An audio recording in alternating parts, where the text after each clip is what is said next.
Hi, Mom. So I got my ticket home from Europe. I get back on June 6th, but it's a really late flight because that was the cheapest, so it gets in at midnight. But don't worry, I'll get a shuttle from the airport so you don't have to pick me up. Like, really seriously, you don't have to. Okay, so love you. See you soon. Bye.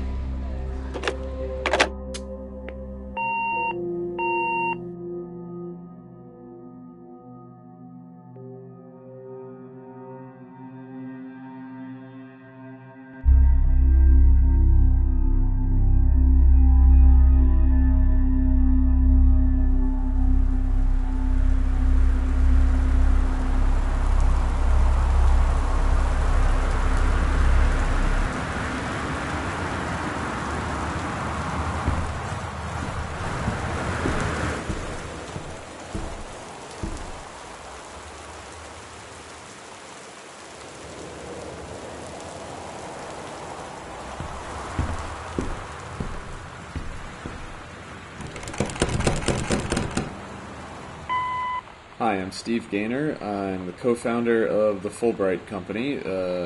We made Gone Home. I was the writer and designer, and thank you for taking a look at our commentary mode. Whenever you find an icon like the one you just clicked on, you can find out a little bit more about the game. I want to thank everybody who's added commentary. Janman and Carla, my co-founders of the company, Kate Craig, our 3D artist, Chris Remo, our composer, Sarah Grayson, the voice of Sam Greenbrier, and Corin Tucker, the lead singer of Heavens to Betsy and Slater Kinney and other awesome bands. So thank you, everybody, and enjoy commentary mode.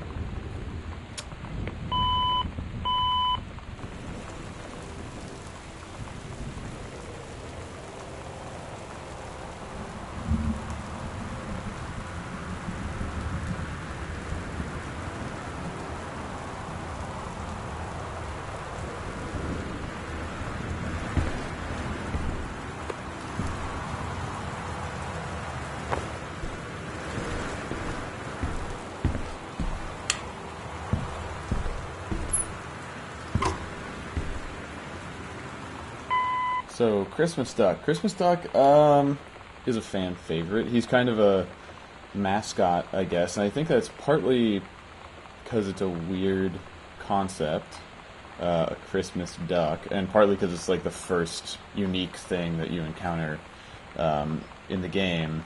It's kind of personified. He's like a little character. But the thing is, Christmas Duck was not planned.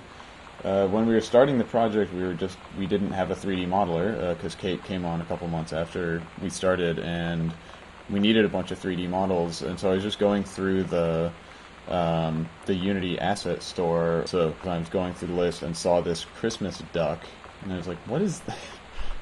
Okay, and I grabbed it, and we used it as like a test object just to set up the system where you can grab stuff and carry it around. And then I ended up saying, "All right, we got this Christmas duck, I'll hide the key under it."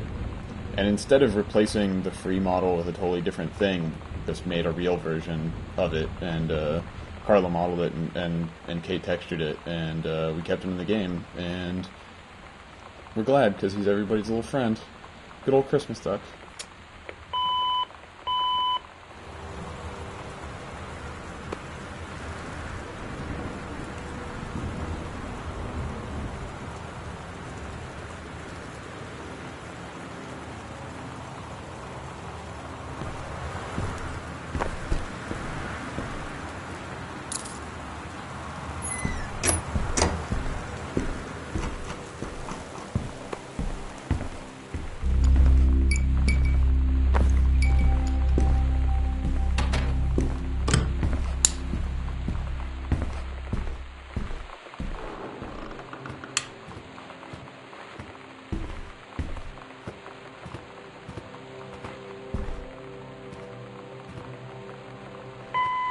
Hello, my name is Kate Craig, and I was creating a lot of the environment assets for the game. Not all of them, some of them I had help with, which I'll touch on a little later, but most of the stuff like the walls and the floors, some of the larger pieces of furniture were my doing, and I'm going to be talking about some of the environmental storytelling aspects in Gone Home.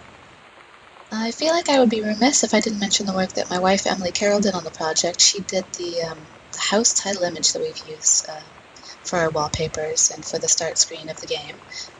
She did the loading cassette tape, and she did the maps in the house. And actually, Carla made a font out of her handwriting because we wanted something that was just a little bit spooky, maybe a little ominous, but something that sort of suited the tone of the game. And I was really glad to be working with her, and I was really glad that the other guys were too. We had a really good time. And people have responded quite positively to her title screen, which is something that I really appreciate, and I know she does too.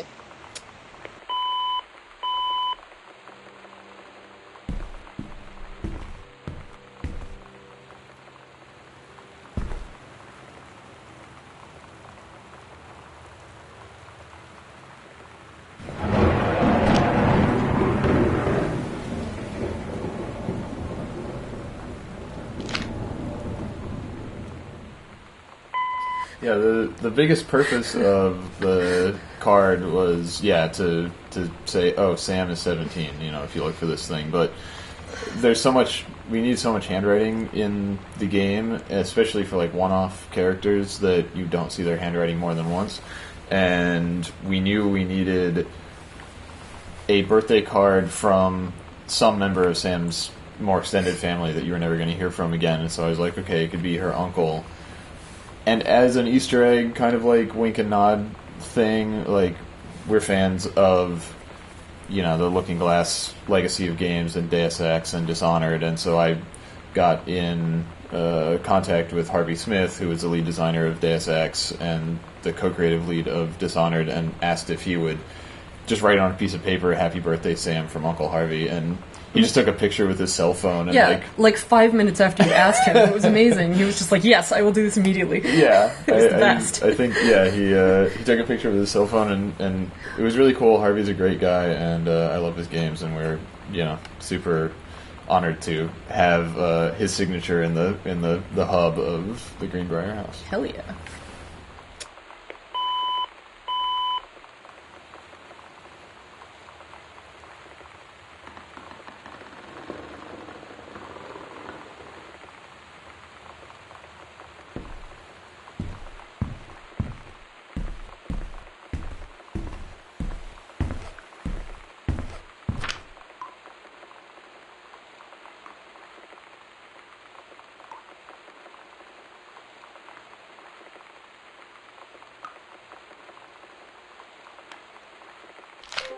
Dear Katie, so much has changed, even just since you've been away. We moved into this house. I'm at a new school, and my big sister being gone for a year doesn't make it any easier. It doesn't feel real, but I'm not gonna let it faze me. I used to tell you everything, and if I can't do it in person, because you're off gallivanting around who knows where, I'll tell it to this journal, just like I was talking to you.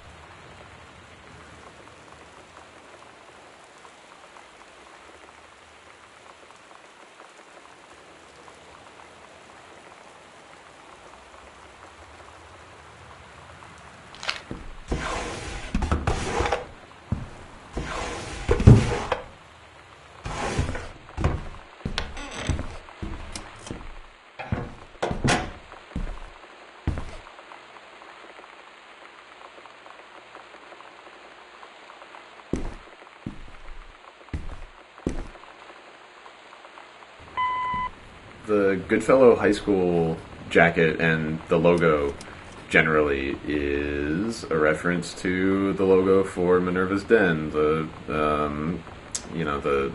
section of Rapture that that DLC takes place in, that we worked on together.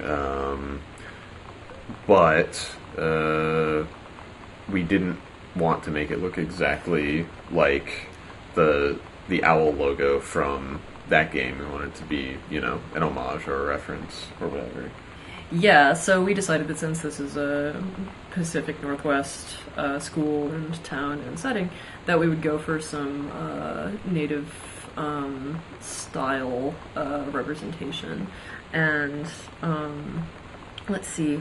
Well, actually, we were struggling with it for a little Yeah. while because we wanted. At first, I was saying, just make it look like a very 90s looking school mascot logo illustration that's just cheap that maybe one of the students did or something, and the direction wasn't good enough, and we didn't really have a good enough example to work from. And then Kate actually came to visit. Oh yeah, that's right. And she suggested, oh, what if it's like a Pacific Northwest Native American style approach, and that really just clicked and made total sense.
man, mom handwriting.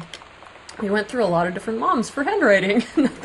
A lot of different moms contributed handwriting for our game. At first, let's see, how did we do? What were we doing at first? I think I just did it, and it wasn't great. And then we had Emily do it, but her handwriting was used so heavily in other parts of the game that we had to find someone else. And I think we actually had Yaman try to do it for a while before he was Dad's handwriting. And then we got Yaman's mom, and she was ideal for it. Really good mom handwriting. Yeah.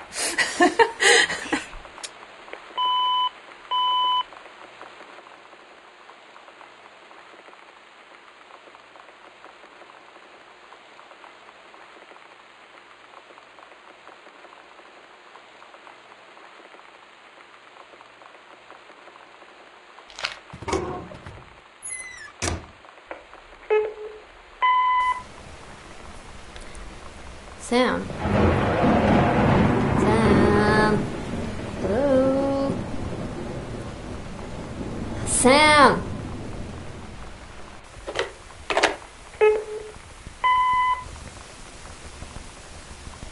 Sam, where are you? Really? I need to talk to you. Please be there.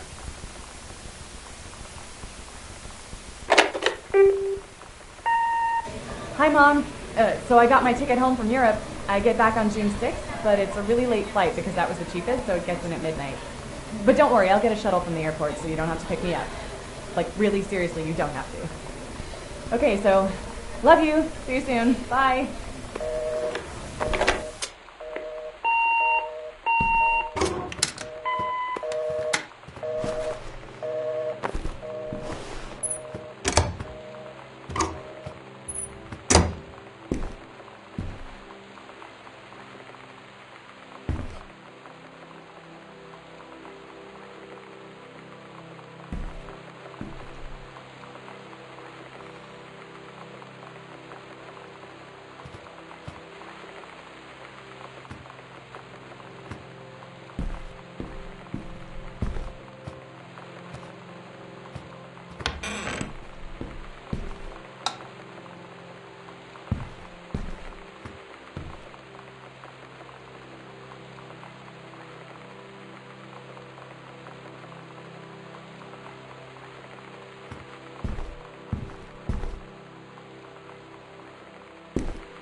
Hi, I'm Chris Remo, the composer on Gone Home. In my commentary tracks, I'm going to be talking a little bit about what went into creating the original music soundtrack for the game. Gone Home is an unusual game, musically speaking, in that it consists of two distinct music soundtracks. The one of those probably more frequently commented on is the collection of licensed Riot Grrrl songs that the player finds in Sam's cassette tapes strewn around the house. The other one is the original music that accompanies the player's undirected exploration of the house and underscores almost every one of Sam's audio diary recordings. When Steve first asked me to do music for Gone Home, I was really excited about it, but there are almost no parameters for what that meant in terms of format or scope. Having played an early build of the game, I started by just doing a few musical sketches with no real regard for length or usage, mainly consisting of vintage electric piano sounds like Wurlitzers and Fender Rhodes. I chose those instruments because I wanted sounds that would feel at home in the era of the game. The Twin Peaks soundtrack used a lot of Rhodes, for example, but would also blend into the background and not share much tone in common with the abrasive Riot Grrrl guitars. Some of the instrumentation and ideas changed from those first sketches, but they also contained one of the main themes that ended up accompanying Sam's arc throughout the final game.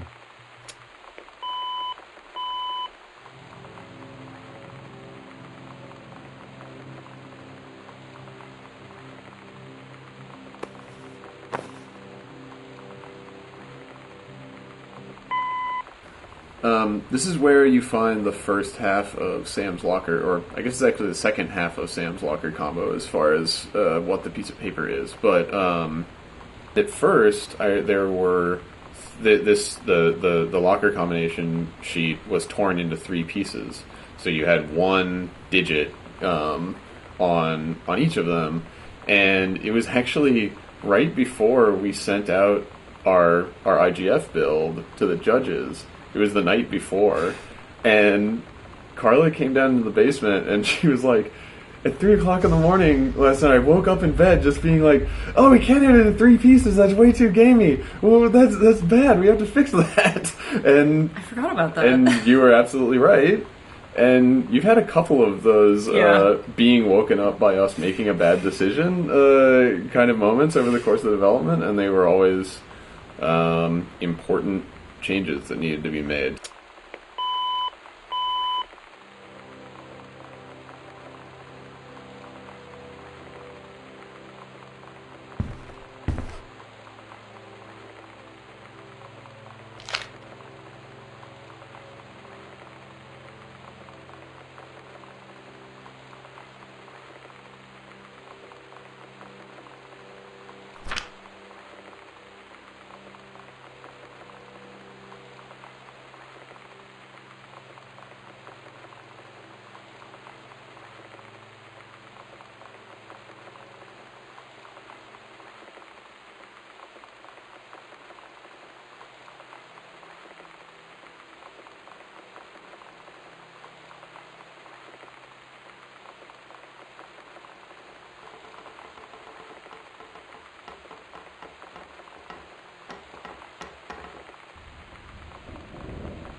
Hi, this is Corin Tucker from Heavens to Betsy. And Heavens to Betsy was a band that formed in 1991, actually. And I actually got the idea for joining a band when I moved to Olympia, Washington, and became a fan of the music scene there. And it seemed like everyone was in a band. So I decided I was going to start a band too. But I didn't actually start the band until I went home after the first year of college. I went back to Eugene, Oregon, and my high school friend Tracy Sawyer and I started playing music together, and that was the beginning of Heavens to Betsy. So I had told, with my big mouth, I had told all my friends that I was going to start a band. And the summer of, I think it was 1991, my friend Michelle Noel booked the International Pop Underground in Olympia, Washington. And she helped organize a night at the convention called Girl Night. And it was all women musicians. So she called me and said, hey, let's get you on stage with that, you want to play the show that I'm organizing. This totally new band that had never performed before. I mean, we'd never performed ever any kind of music. Got invited to play this big show at the Capitol Theater in Olympia in front of all of our musical heroes, right? Everyone from K Records, all of Fugazi was there, all of Bikini Kill was there. You know, this music that I was a huge fan of. Suddenly, that was our very first show, the very first Heavens to Betsy show, and we were terrified, but we did it, and people loved it, and it was, you know, it changed my life forever that night.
Oh my god. You are so lucky you finished high school before we moved into this house. So, it's the first day of school, and there I am, introducing myself to the class, and I say that I just moved into the house on Arbor Hill. All of a sudden, every kid in the room turns and just stares like I suddenly transformed into a mutant. I just stood there, wishing pretty hard for a rewind button.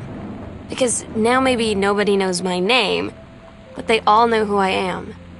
The Psycho House girl. Great.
So here's one of Dad's pulpy JFK books. He's now moved on from primary sources to theories about how JFK was killed. However, this one purports to contain the truth. The publishing company is a doofy inside joke because, there's Harcourt Brace, the publisher that exists, and so I was trying to think of a good name for a publisher, and being a big nerd, I immediately thought of Harcourt Fenton Mudd and how he basically sounds like a publishing company, so... You have to say who that is. No! Alright, fine. He's an awful character from Star Trek. Original Star Trek, which is called Mudd's Women, and also there's another one whose name an episode I can't remember for some reason. I'm Mudd. Fuck! Yes, okay. Thank you. It's a Star Trek reference. You did Yes! it, Carla. What?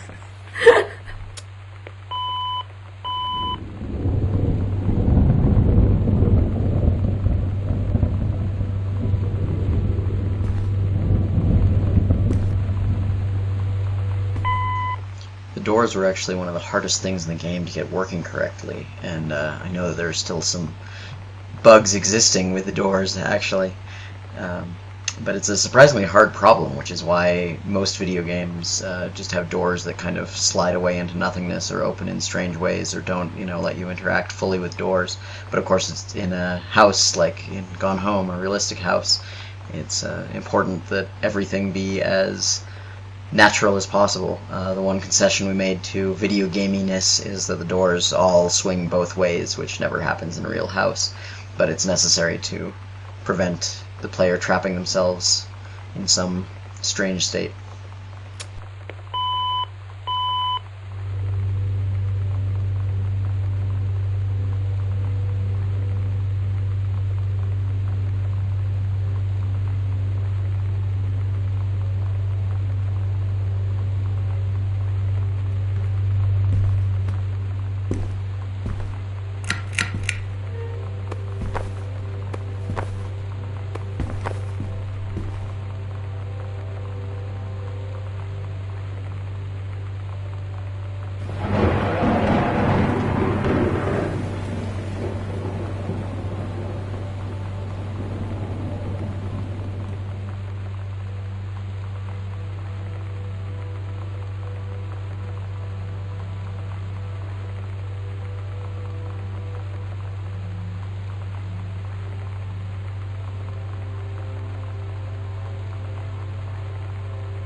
of our favorite movies is The Apartment, which was directed by Billy Wilder, and it starred Shirley MacLaine and Jack Lemmon, and it's from like 1960. And it's basically what Mad Men is, except actually from that time. Yeah. It's super good, and there's this weird, like, kind of humorous vocal tick that some of the executives in the movie have, where they will refer to something like, they'll say like, "We're doing quite well dividends wise," or something. And Shirley MacLaine's character is named, her last name is Kubelik, and one of the executives at different times says something like, "So how are you getting along Kubelik wise?" So anyway, super deeply buried Easter egg reference in joke. We made the law firm Kubelik and Wise that prepared Oscar's will just as a little wink and nod, a little Harcourt Fenton. Quite Steve. But yeah, The Apartment, you should watch it It's damn worth. It's totally worth your time. It's a really good movie. on Laserdisc. Yeah.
Here we have Fresh Magazine, which is a synthesis and pastiche of Sassy Magazine, which if you haven't looked at it, or if it wasn't, something that you cared about in the early 90s, it was very feminist and, strongly individualist and actually gave good advice. It was actually really good. Anyway, so yeah, this is the type treatment. The super grungy type treatment is totally indicative. That's how it used to be. Oh yeah, and amusingly, of course, our cover model is Rachel, Steve's wife. I had to make her put on this awful light pink lipstick and do the 90s-ist stuff imaginable. And she did it. It was your idea to put a braid in the front of her bangs? Yes. Yeah, it seems like... Congratulations. Oh, thanks.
inside of this file folder, you find the first combination code in the game. This code goes to Dad's locked filing cabinet, and it's 0451, which is a bit of a tradition / in-joke amongst. I mean, it's not really an in-joke. It's just an internal reference amongst this lineage of games that hark back to immersive sims that are kind of first-person exploration games that started with Ultima Underworld and System Shock, and 451 was the first key code in System Shock, and then it was also the first key code in System Shock 2 and Deus Ex and Bioshock and most recently Dishonored. And yeah, I've personally worked on a couple of games that had 0451 as the first code in them, and we were really adherent to the tenets of the interactive model and kind of the principles of design behind those games when we were designing how Gone Home works. And so to maintain that tradition, we also made it the first code in our game. And you made it the tattoo on your arm. I also got a tattoo of 0451 because it is sort of a symbol of this certain philosophy of game design that's important to me. And yeah, this writing, Breaking Canon, is in Emily's handwriting. Emily's handwriting is technically only in the font that exists outside the game. She doesn't actually do the handwriting in any of the characters, but yeah, I had her write 0451 in her very distinctive handwriting, and then I got a tattoo of it and figured I would use that source image as the image that you find on the inside of this folder here.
Flood conditions are expected at lower elevations.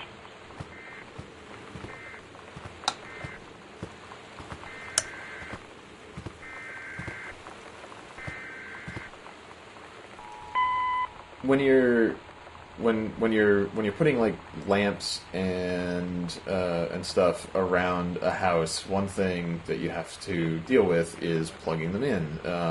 And something that always annoys me about level design in games is when there's something, some, lamp or piece of electronics that would have to be plugged in because it doesn't run on batteries, but it doesn't have a cable because video games. And so, since a big part of the point of Gone Home is the specificity of the house and the believability of all the details. Because of that, Steve himself. I spent some late nights with my meager Maya skills modeling custom cables for each of the things that's plugged in so that the cables actually run from the TV or the lamp or whatever to an outlet in the wall. It is a really good detail. I think that I'm proud of you for getting that in there, Steve. That's important. Yeah. Secure all windows and doors. Flood conditions are expected at lower elevations.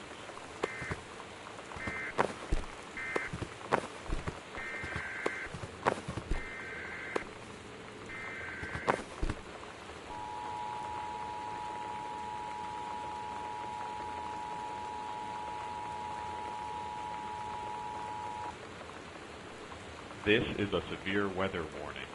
The Northwest Weather Service reports high winds and torrential rain conditions affecting the following counties: Austin County, Boone County, Dawn County, Takelma County, and Wistaria County. Residents are strongly urged to stay indoors and secure all windows and doors. Flood conditions are expected at lower elevations.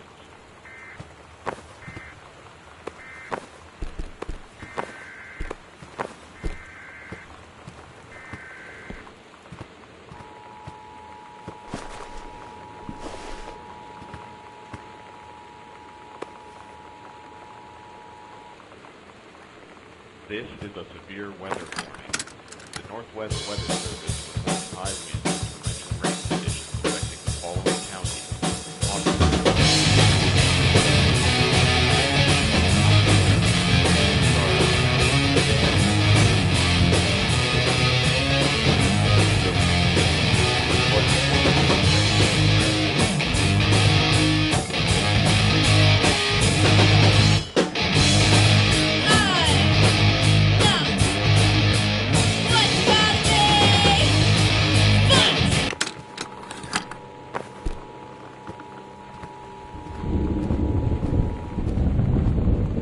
This is a severe weather warning.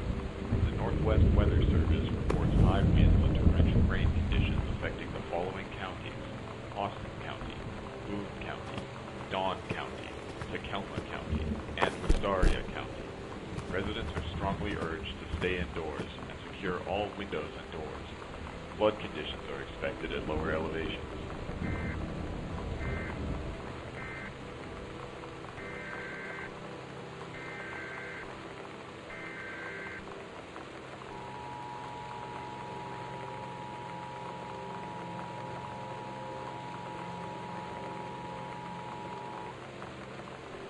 This is a severe weather warning. The Northwest Weather Service reports high winds and torrential rain conditions affecting the following counties: Austin County, Boone County, Dawn County, Takelma County, and Wistaria County. Residents are strongly urged to stay indoors and secure all windows and doors. Flood conditions are expected at lower elevations.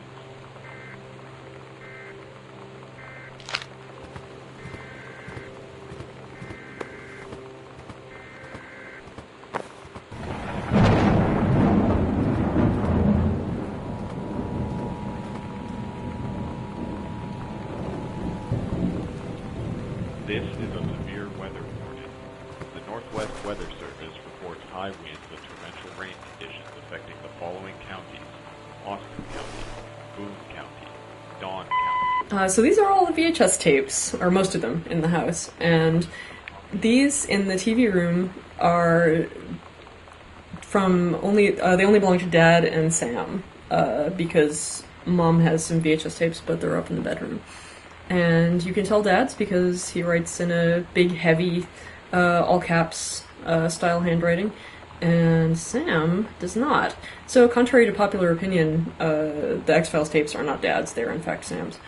But stuff like JFK Yes. has an obvious dad interest, and some of the other stuff that we put in there was very much like, what is a dad movie? Yeah. You know, what is a if when we were growing up, for instance, like what is a movie that our dad or a neighbor's dad would have? So stuff like the Andromeda Strain or Moonraker. It's just sort of like, yeah, dads love that shit. Yeah, dads that were born in the 50s were super into that kind of stuff. And then some of it was, you know, stuff that we liked or remembered from when we were growing up. Like, you will know that Carlo was involved in making this game because Beetlejuice and RoboCop are on a VHS tape. That's most of what you need to know about Carlo. That's true. Right there. Austin County, Boone County, Dawn County, Tacoma County, and Wistaria County. Residents are strongly urged to stay indoors and secure all windows and doors. Flood conditions are expected at lower elevations.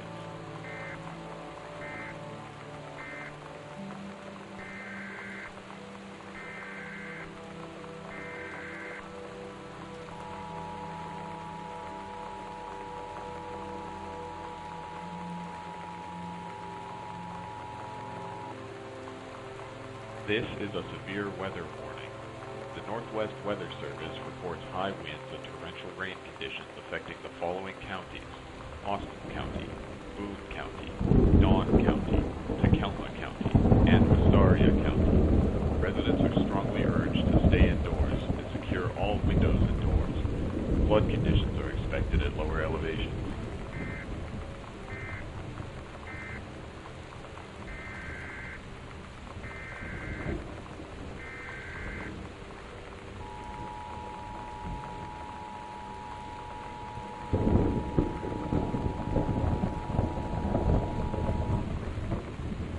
This is a severe weather warning. The Northwest Weather Service reports high winds and torrential rain conditions affecting the following counties: Austin County, Boone County, Dawn County, Tacoma County, and Wistaria County. Residents are strongly urged to stay indoors and secure all windows and doors. Flood conditions are expected at lower elevations.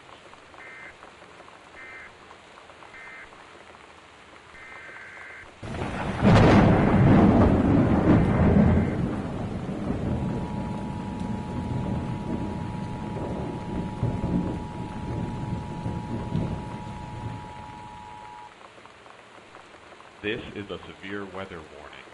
The Northwest Weather Service reports high winds and torrential rain conditions affecting the following counties: Austin County, Boone County, Dawn County, Tacoma County, and Wistaria County. Residents are strongly urged to stay indoors and secure all windows and doors. Flood conditions are expected at lower elevations.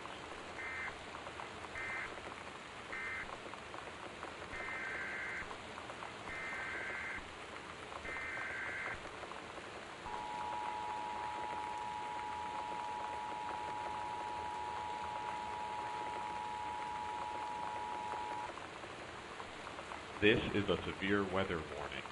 The Northwest Weather Service reports high winds and torrential rain conditions affecting the following counties: Austin County, Boone County, Dawn County, Tacoma County, and Wistaria County. Residents are strongly urged to stay indoors and secure all windows and doors. Flood conditions are expected at lower elevations.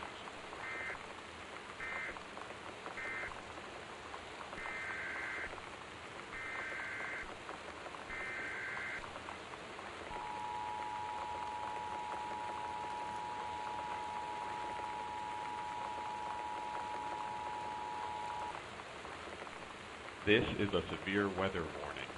The Northwest Weather Service reports high winds and torrential rain conditions affecting the following counties: Austin County, Boone County, Dawn County, Tacoma County, and Wistaria County. Residents are strongly urged to stay indoors and secure all windows and doors. Flood conditions are expected at lower elevations.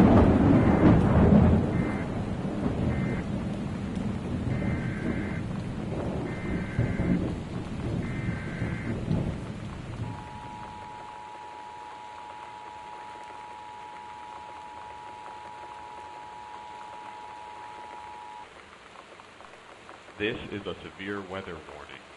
The Northwest Weather Service reports high winds and torrential rain conditions affecting the following counties: Austin County, Boone County, Dawn County, Takelma County, and Wistaria County.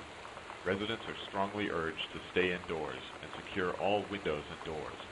Flood conditions are expected at lower elevations.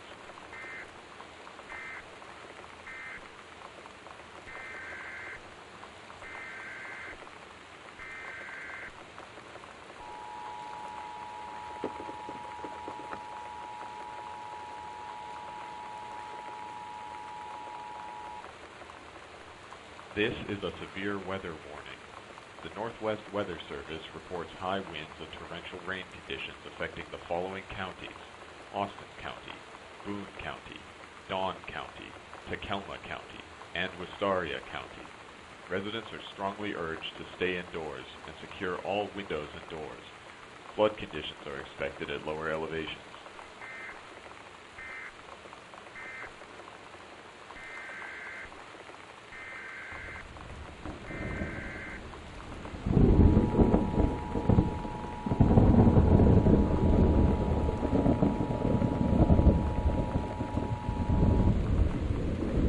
This is a severe weather warning.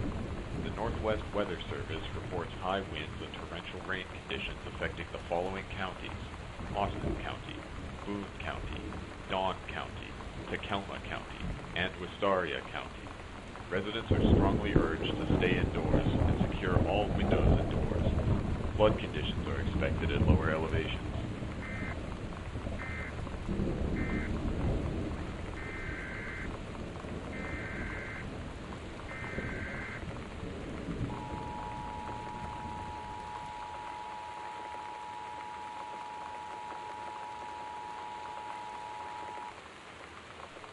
This is a severe weather warning. The Northwest Weather Service reports high winds and torrential rain conditions affecting the following counties: Austin County, Boone County, Dawn County, Takelma County, and Wistaria County. Residents are strongly urged to stay indoors and secure all windows and doors. Flood conditions are expected at lower elevations.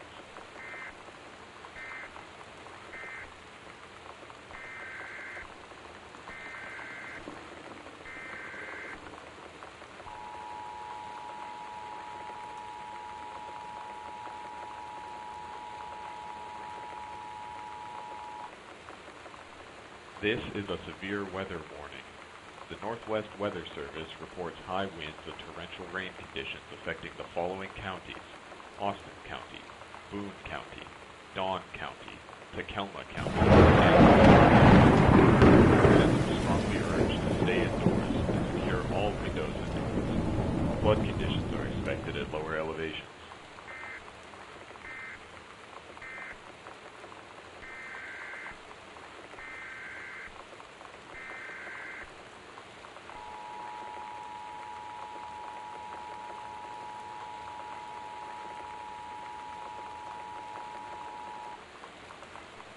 This is a severe weather warning. The Northwest Weather Service reports high winds and torrential rain conditions affecting the following counties: Austin County, Boone County, Dawn County, Takelma County, and Wistaria County.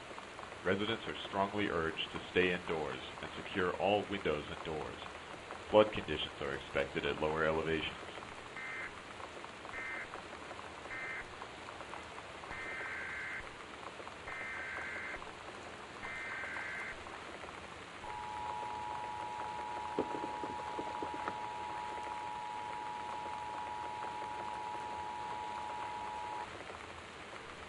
This is a severe weather warning.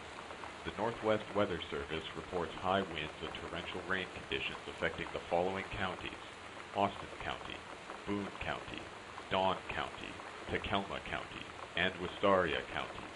Residents are strongly urged to stay indoors and secure all windows and doors. Flood conditions are expected at lower elevations.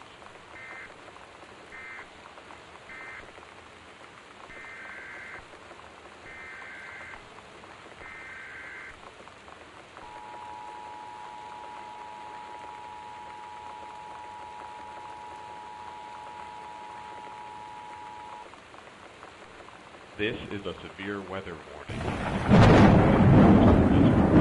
winds and torrential rain conditions affecting the following counties: Austin County, Boone County, Dawn County, Takelma County, and Wistaria County. Residents are strongly urged to stay indoors and secure all windows and doors. Flood conditions are expected at lower elevations.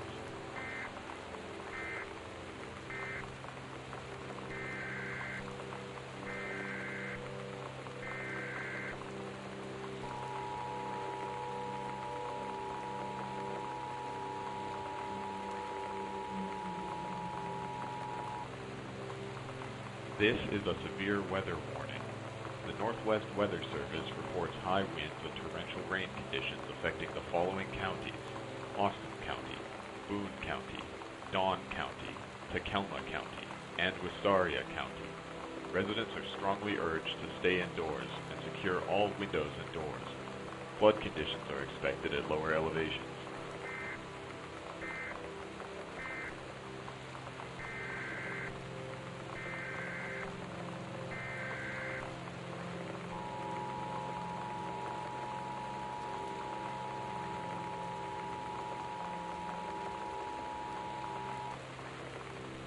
This is a severe weather warning. The Northwest Weather Service reports high winds and torrential rain conditions affecting the following counties: Austin County, Boone County, Dawn County, Takelma County, and Wistaria County. Residents are strongly urged to stay indoors and secure all windows and doors. Flood conditions are expected at lower elevations.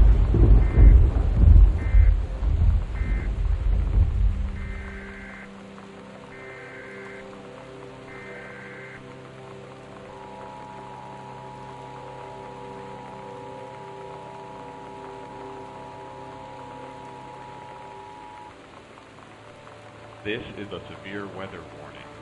The Northwest Weather Service reports high winds and torrential rain conditions affecting the following counties: Austin County, Boone County, Dawn County, Takelma County, and Wistaria County. Residents are strongly urged to stay indoors and secure all windows and doors. Flood conditions are expected at lower elevations.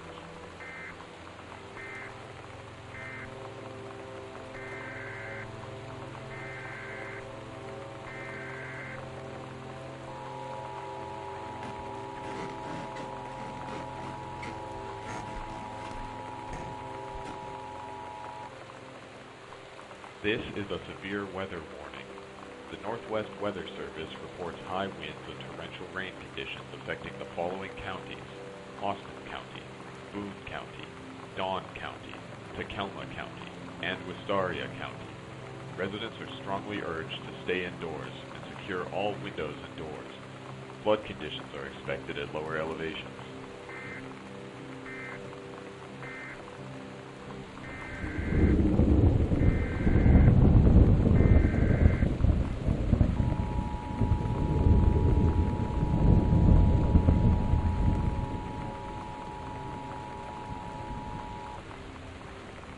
This is a severe weather warning. The Northwest Weather Service reports high winds and torrential rain conditions affecting the following counties: Austin County, Boone County, Dawn County, Takelma County, and Wistaria County. Residents are strongly urged to stay indoors and secure all windows and doors. Flood conditions are expected at lower elevations.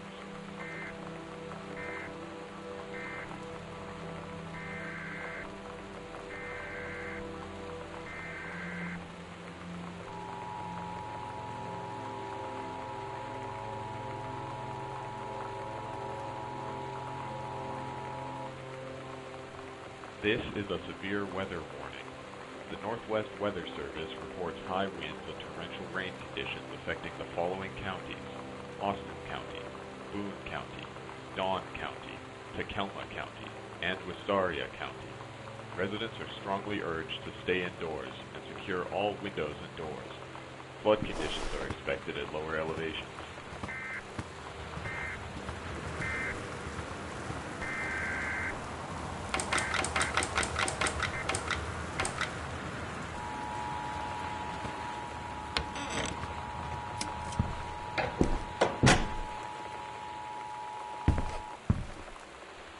This is a severe weather warning.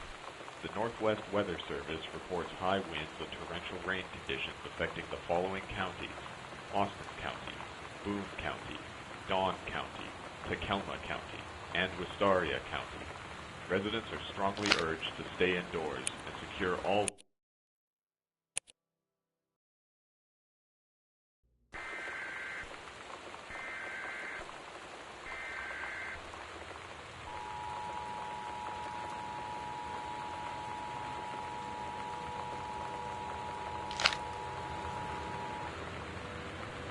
This is a severe weather warning.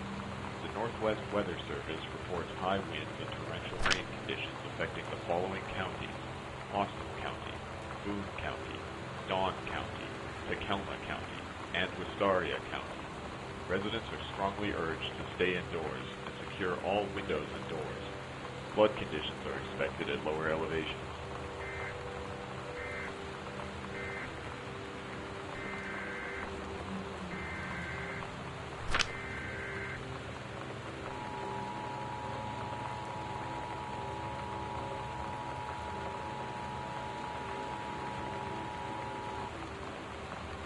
This is a severe weather warning. The Northwest Weather Service reports high winds and torrential rain conditions affecting the following counties: Austin County, Boone County, Dawn County, Tacoma County, and Wistaria County. Residents are strongly urged to stay indoors and secure all windows and doors. Flood conditions are expected at lower elevations.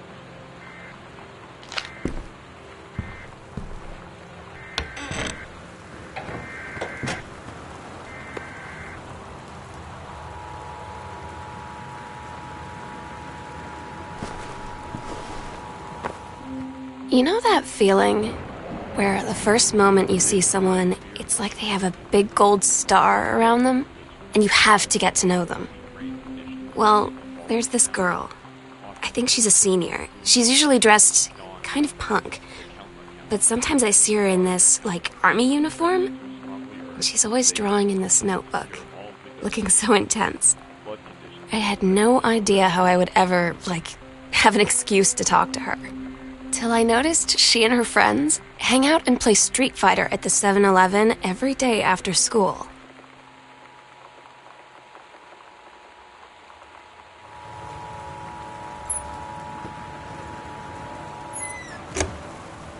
This is a severe weather warning. The Northwest Weather Service reports high winds and torrential rain conditions affecting the following counties: Austin County, Boone County, Dawn County, Tacoma County, and Wistaria County. Residents are strongly urged to stay indoors and secure all windows and doors. Flood conditions are expected at lower elevations.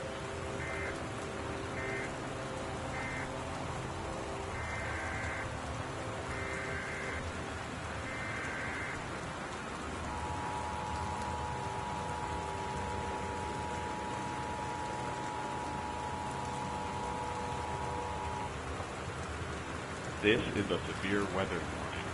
The Northwest Weather Service reports high winds and torrential rain conditions affecting the following counties: Austin County, Boone County, Dawn County, Tacoma County, and Wistaria County. Residents are strongly urged to stay indoors and secure all windows and doors. Flood conditions are expected.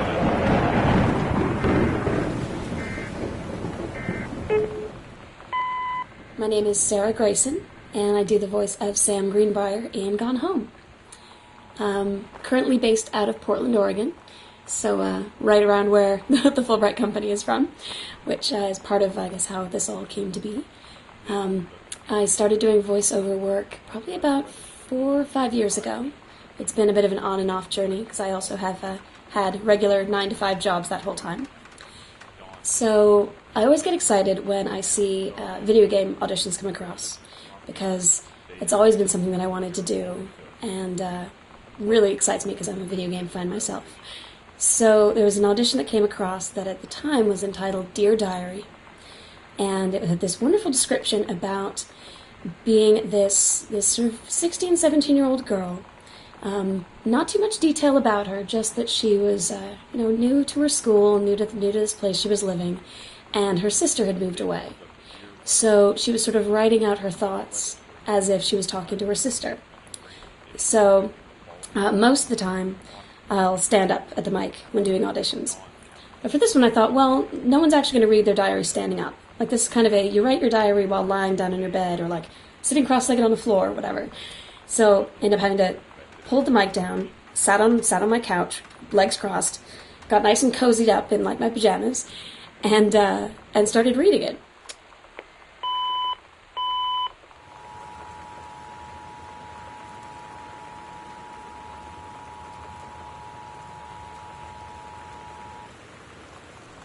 This is a severe weather warning.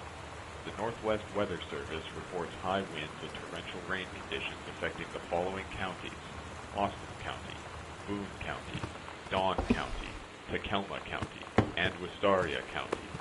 Residents are strongly urged to stay indoors and secure all windows and doors. Flood conditions are expected at lower elevations.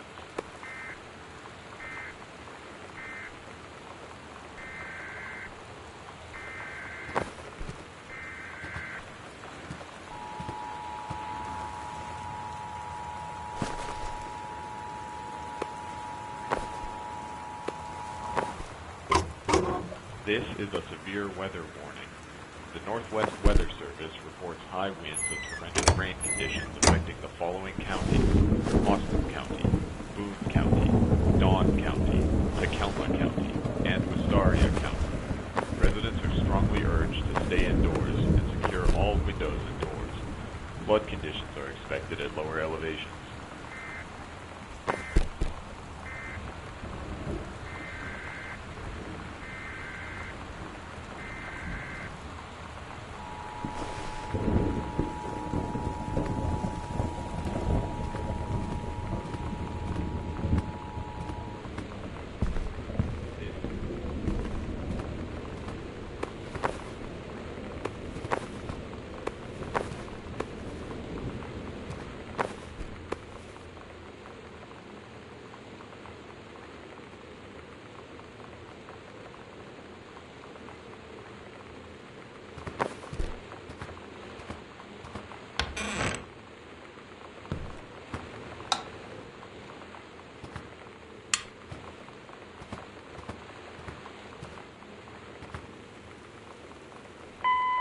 Most of the bookshelves in the house are filled with undifferentiated books. I mean, they're not undifferentiated, but they're low detail because, God, it would be an entire dev cycle's worth of work to actually do plausible spines on every single book. That would kill us.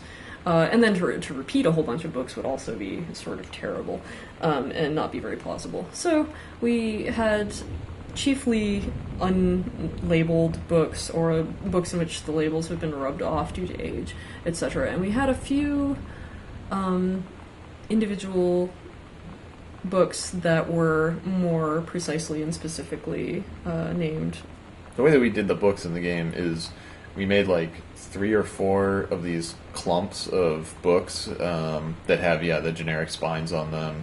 They're just sort of filler books. They're kind of like what would be in the bookshelves of like a lawyer's office in a in a cheap lawyer's TV commercial or something. Right, where they buy them by the foot and whatever. Yeah, and then we took 1 or 2 clumps and retextured them to all have specific readable spines on them, and then I just took those clumps and broke them up and scattered the individual books around in different bookshelves in the house, so that hopefully I think every bookshelf has at least one unique book in it. That might not be true of everything in the library since there's so many bookshelves there, but I guess I should say every or almost every bookcase had at least one unique book in it that never repeated, to kind of split the difference of, okay, they're not all generic, but also we can't afford to make them all unique, and we didn't want to have any repeat in an obvious way.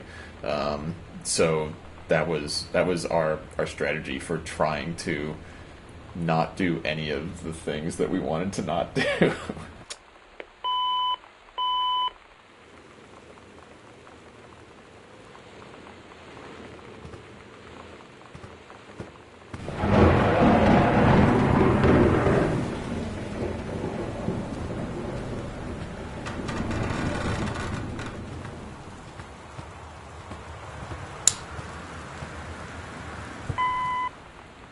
Sam's story slash school assignment called The Menstrual Cycle, a novella, is kind of a fan favorite. We've found like a lot of people have enjoyed it a lot, and it's one of those weird things where it wasn't planned. Like it was, let's see, I had decided that I wanted Sam to have done like some homework, and I thought sex ed homework would be interesting because sex ed is a weird class in high school to be in, and so I Google searched for an actual sex ed assignment, and the assignment is a real sex ed assignment that is given out in like the Pacific Northwest, like Seattle. I think this is technically from the Seattle School District website that I got this from.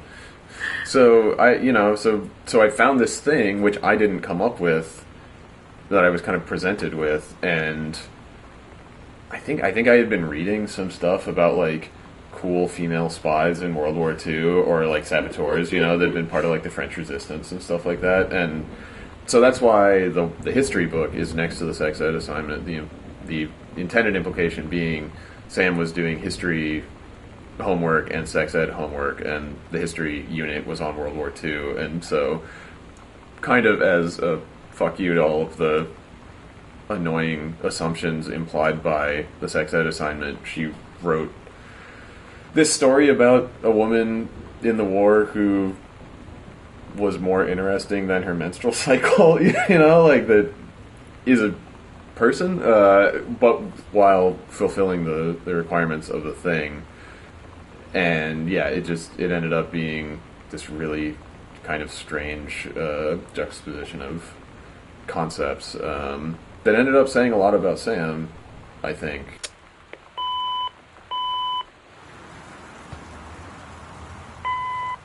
This is our old-timey record that we got from archive.org, source of all good things. It's by Adrian Rollini when he was with, apparently, the Taproom Gang. The song is entitled Got a Need for You, in case you can't read it, but you should be able to read it. And the duck I found on the internet. Adrian Rollini I got into him when I was on Bioshock 2 and helping source the soundtrack for that. And I did a lot of listening to 40s big band stuff, and Adrian Rollini was one of the ones that I really liked, and so it was cool to be able to revisit that.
Somehow I always knew that someday we'd be through.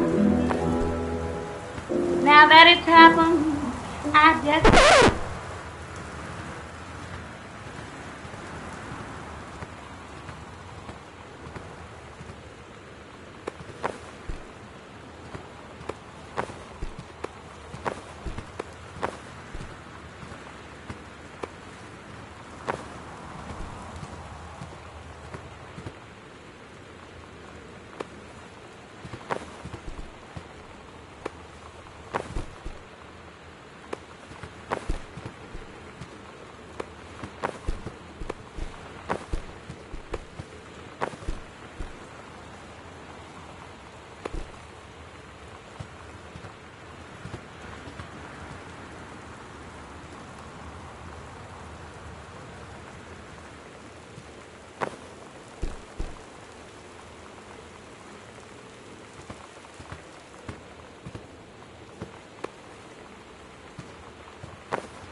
When you live in one place your whole life, your next door neighbor is kind of like your default friend. And Daniel only got weirder over the years. So moving away has been a good excuse to, not see him anymore. But he did always have the good Nintendo games. Maybe I'll give him a call.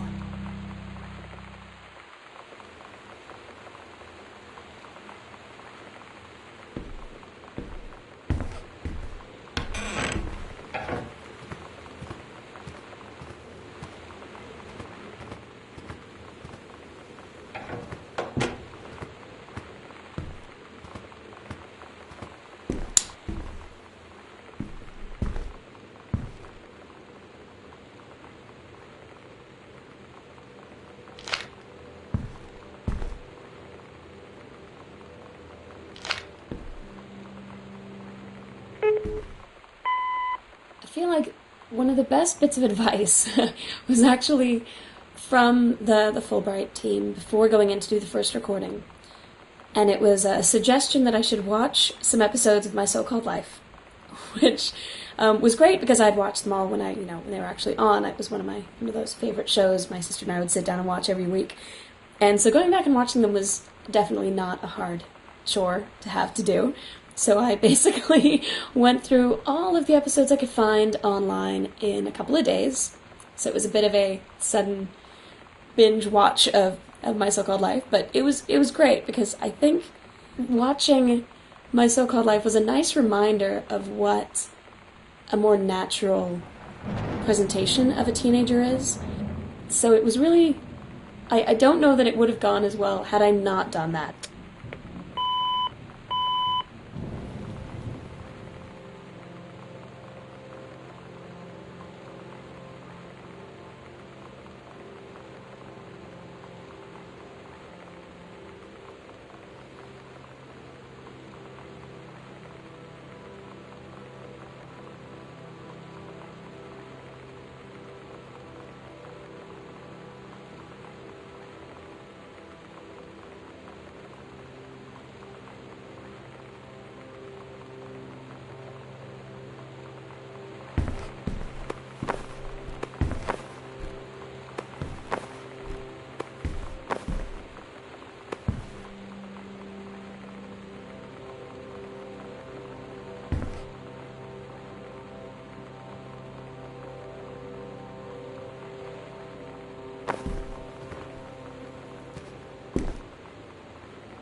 So you know what they say about the best laid plans of mice and men?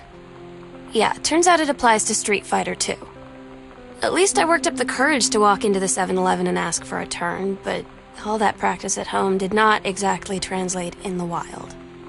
So after I was finished getting my butt kicked, I followed them outside while they smoked.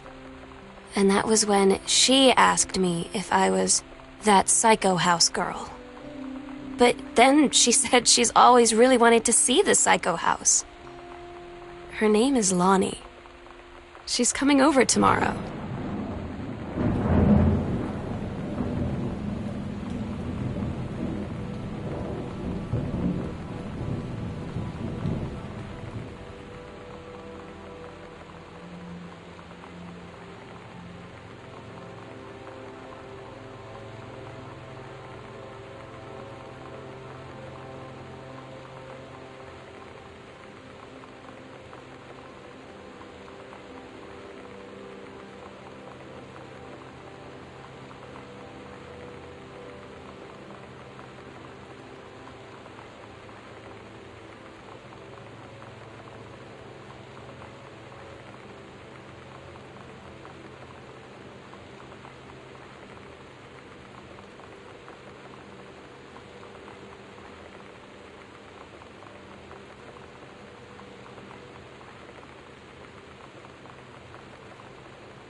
We never really discussed the idea of individually scoring each audio log ahead of time. I just got an email one day from Steve after they had done the first round of voice recording with Sarah Grayson, who did an amazing job as Sam, and he said he'd been thinking about the idea of giving each log a piece of music to ground it in the proper tone. So I just started doing these short 20 to 60 second pieces, and that ended up being the bulk of the work for the game. It was a very iterative process. I did them in the order they were recorded, and I would just keep sending revisions of each log to Steve, taking his feedback, modifying the piece, and sending it back. Especially at the beginning, the feedback was almost always pull it back more. I've never done music this subdued before. Even more so than most game music, it primarily exists to quietly suggest a mood and tone to the player. Sarah's voice is always the main audio content. The game soundtrack I worked on previous to this was Blendo Games' 30 Flights of Loving, which consists of some really huge, bombastic, brassy pieces. So switching gears to Gone Home and constantly hearing pull it back, less melody, was surprisingly challenging at first. But over time, I think Steve and I developed a pretty good rapport. For the most part, the diaries required fewer revisions each time. And it's always a good reminder in a collaborative endeavor that your contribution only exists to make the whole work better, not to be seen or heard unto itself.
I had seen Bikini Kill and Bratmobile play their first show at the North Shore Surf Club in Olympia. That was Valentine's Day, 1991. And I was kind of blown away by the incredible rawness and the honesty that they wrote with, and the kind of flippancy that they had. I thought was really interesting. But to have the opportunity to talk about all of these issues that are really important to young women, I thought was really special. And I thought that what they were doing was taking the kind of intense feminist ideas that had become popular in the 70s with, SDSS, and now, those really, incredible ideas and the ideology of feminism, but they were putting it into a language for today, for the 90s, I guess. That was 20 years ago, but it was for young people, and it was to relate to topics about sexuality, about sex, about sexual abuse, about sexism and harassment, and all these things that are really important for young women coming of age and becoming sexual beings that are really taboo to talk about.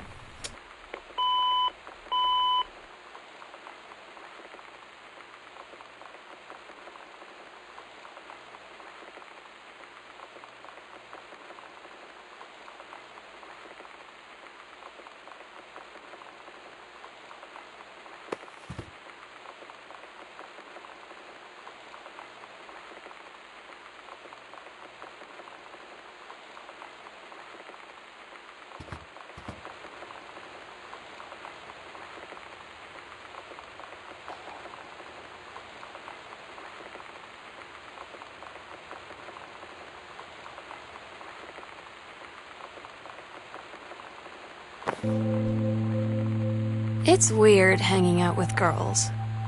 Daniel was around ever since I was little, and other girls? I don't know. But being around Lonnie is like instantly just right. I gave her the grand Psycho House tour and took my revenge on Super Nintendo. And it was like, I don't know, I finally found someone I feel normal around. I drove her home and she gave me this tape and said, "You have got to listen to this." I haven't stopped playing it since.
Around here, you will find some of Sam's Super Nintendo cartridges that she left behind. Obviously, for legal reasons, we couldn't put real games in, and so we conscripted a few of our friends in the industry who are really talented artists to make cool label art for fake Nintendo games that we came up with. It's so true. The first one was Super Spitfire, and that was by Rachel Morris, who is a cool artist. What is it? The NYU? The NYU Game Center. She's done a bunch of like posters and other art for them. And then the next one was Adventures: The Cat Returns, which is it's sort of It's a mascot platformer. It's a Bubsy-esque toad having cat. Oh yeah, but it's a regular cat. It's not a bald cat. Yeah, it's a regular cat that rides a motorcycle yeah. towards an explosion. Yeah. But yeah, Lee Petty is the art director at Double Fine and worked on Brutal Legend, and I think he led up Stacking. And Which yeah, is awesome. he was nice enough to spend some of his free time making the label for Adventurous The Cat Returns. Yeah.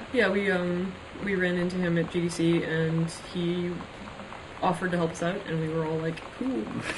We were like, oh, you didn't think we'd take you up on that offer, did you? Draw us a cat. Yeah, he regretted the error of his ways. And then the third one is Journey of Crystal, which is sort of a JRPG beast, and that was done by Gen Z. Yeah. Okay. She's the art director at Supergiant. She did pretty all of the art in Bastion. Okay, and is working on Transistor.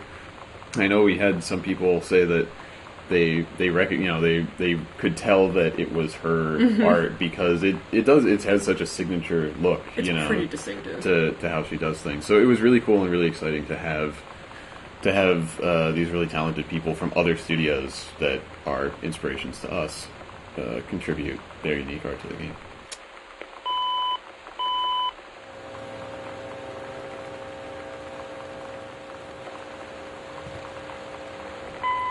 So these are stereoscopic? Yeah,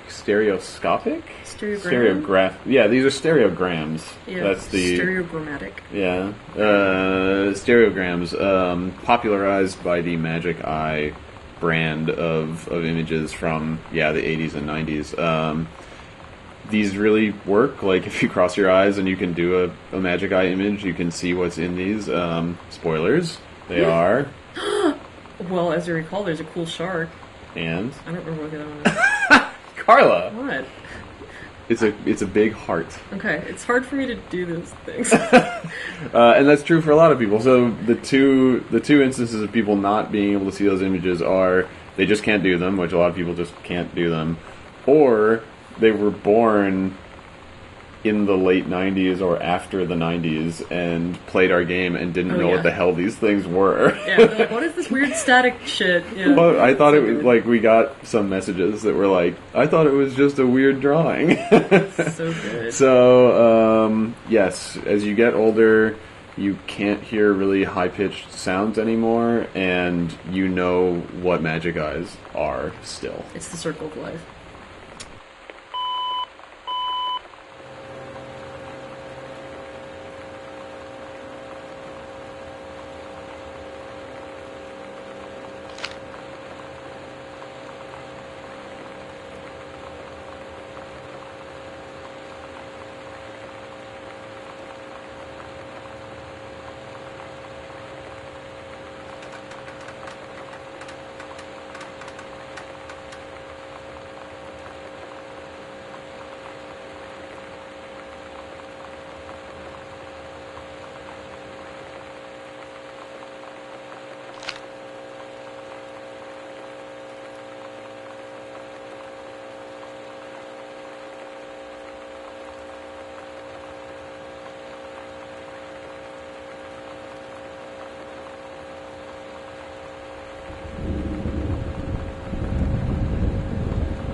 one of the assets that I really liked creating in the game were these board games. So there's 3 in total of them throughout the house.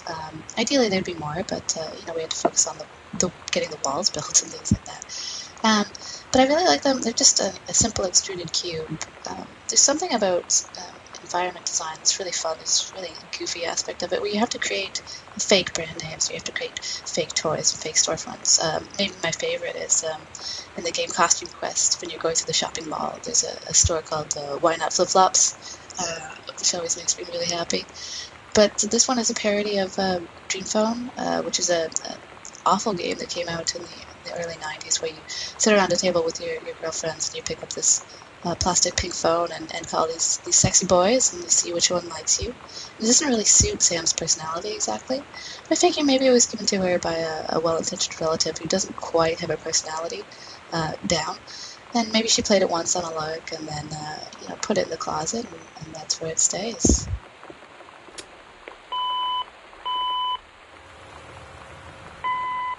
Mom and Dad are much more actively religious. There's a Bible in the foyer, and there's a Bible in Dad's bedside table.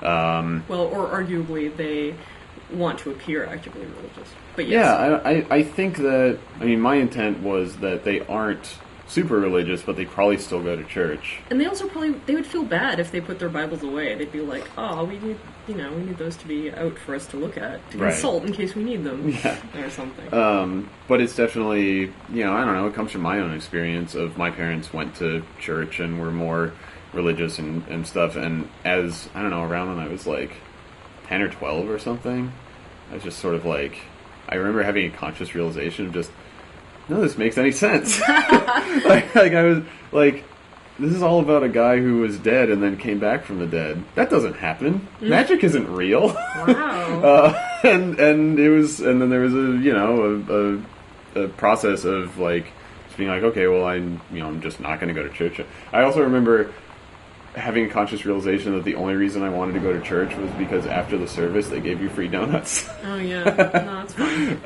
And so I don't know. It's probably just partially me projecting and trying to show that Sam is re-examining her own values as she gets older and grows out of childhood and doesn't necessarily share the same beliefs that her parents do.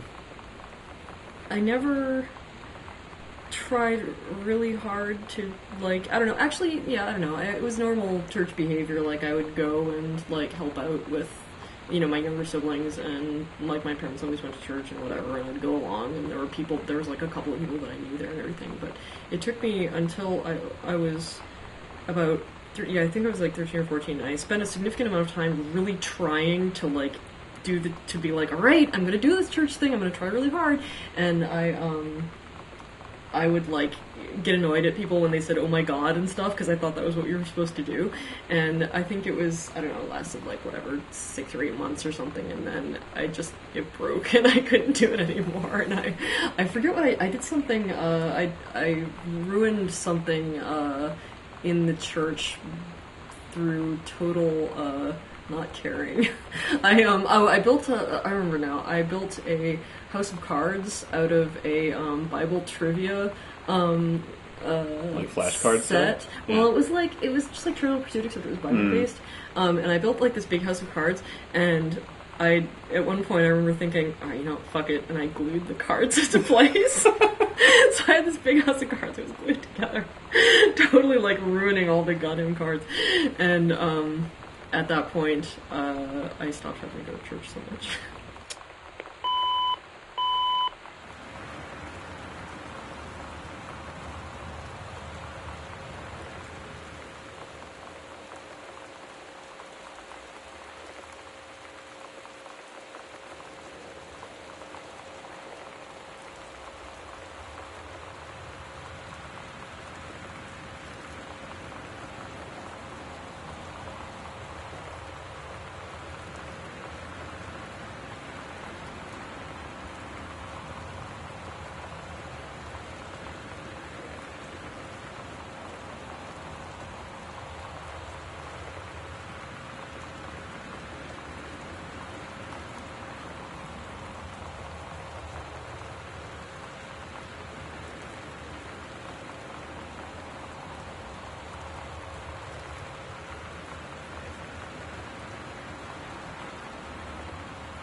I was one of the hosts of the Idle Thumbs video game podcast for a year or two, and I go on there, and every once in a while, those guys are my friends. And I didn't want to put Idle Thumbs references all over the game, but I did want to have Idle Thumbs references in the game, so we localized them entirely to this one piece of paper.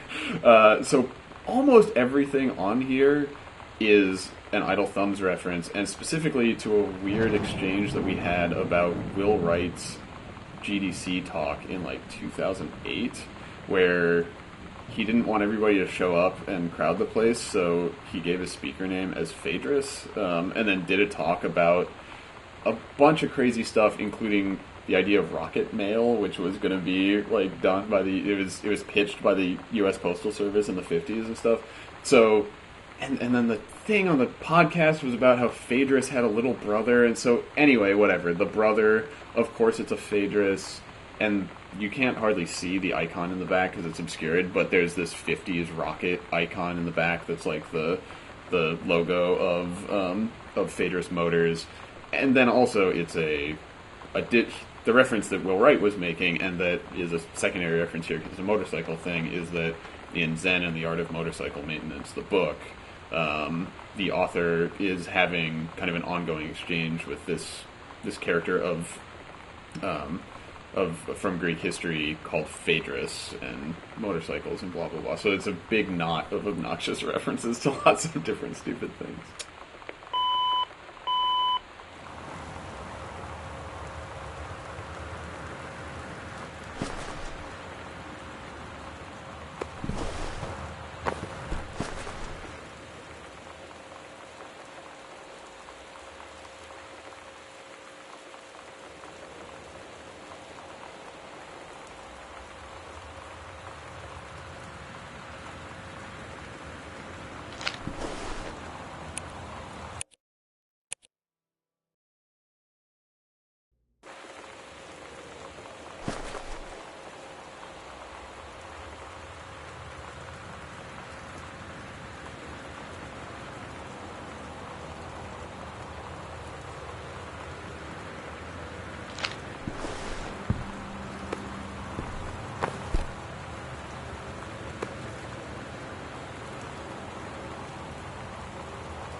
Yeah, I ended up being pretty happy with this. This is the only picture of Lonnie that we had for a really long time, and I was really glad to actually come up with something that we liked, since this kind of thing is really hard, especially when it is such a major character.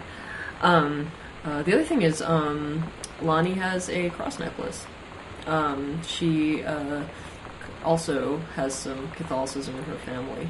Yeah, and I think that's something that I don't think that particular detail has been called out by anybody. People notice like the Bibles and whatnot, but yeah, I intended for Lonnie, like I thought it would be interesting if she came from a more conservative family than Sam's, in that she actually wears a cross necklace and carries some, Catholicism with her, and her dad was an army guy, and, her background is even in some ways maybe kind of more stifling than Sam's, and that's probably why she's a more, like, openly rebellious person on the outside.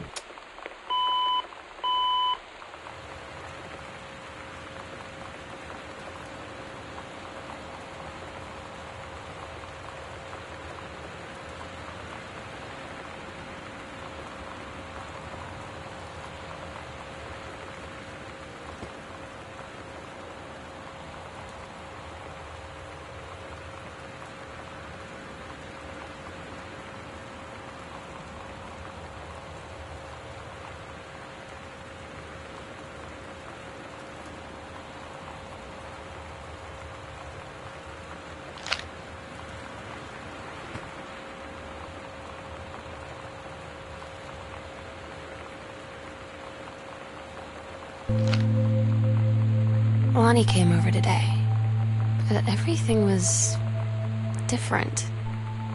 She was sitting at my desk chair, and she wouldn't look at me.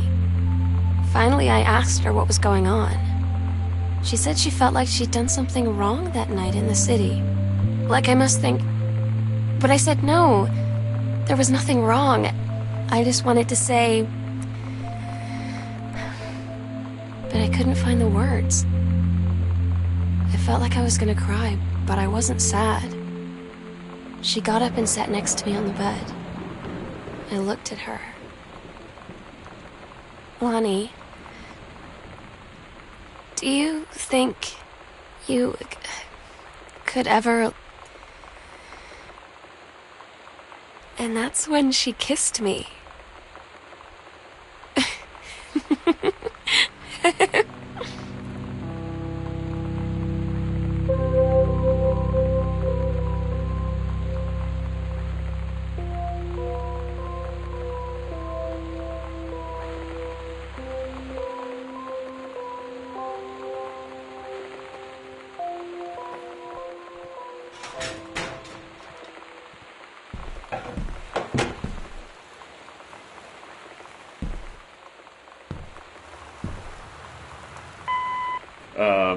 Barf Burger is enjoyed by all. So the thing is, I drew the Barf Burger because I drew all of Lonnie's drawings. So I drew the two cats on the motorcycle and the Captain Allegra drawings and stuff like that. And that was really I think that it goes hand in hand with, I did Lonnie's handwriting in the game, and Carla did Sam's handwriting. And that was partly because the two of us were going to be working the most closely on this stuff, and so being able to just quickly like rewrite a note that we wanted to change and scan it and update the game and not have to like email somebody to say, oh, could you write that again or whatever, was really useful. And also we both just happen to have sloppy teenager handwriting that looks believably 17 years old. Also, I have a believably 17-year-old level of drawing skill, so that worked too. But it was fun because basically the notes were created in real life in essentially the same way they were in the fiction, where I would write my part of the note and then hand the piece of paper to Carla, and she would write her part of the note, and we just constructed it that way.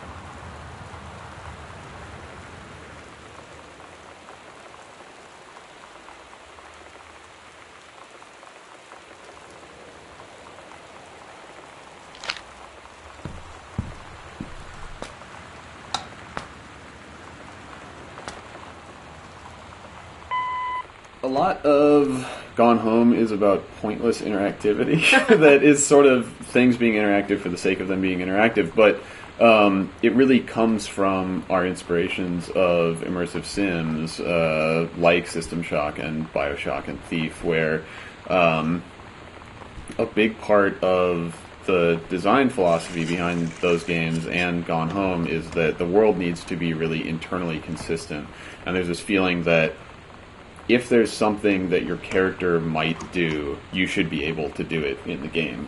So in Bioshock, for instance, you can flush all the toilets and you can turn on all of the faucets, and that's also true in like Deus Ex and Dishonored. Like, and sometimes like the water fountains in Deus Ex give you like 1 health or whatever, but really you can interact with them because there's this expectation of, if you could interact with that, if you encountered it in this world, we should let you do that, right? So, all of the faucets in our game can be turned on, and they can be turned on so that you can turn them on, and you can flush all of the toilets, and it extends into our philosophy behind you can pick up every plastic cup and toothbrush and Kleenex box, not because it's going to add a whole lot to your understanding of this world to be able to look at the underside of a cup, but to pay off that expectation and say to the player, yeah, you could pick that up and look at it, so we're going to let you do that, and it's going to be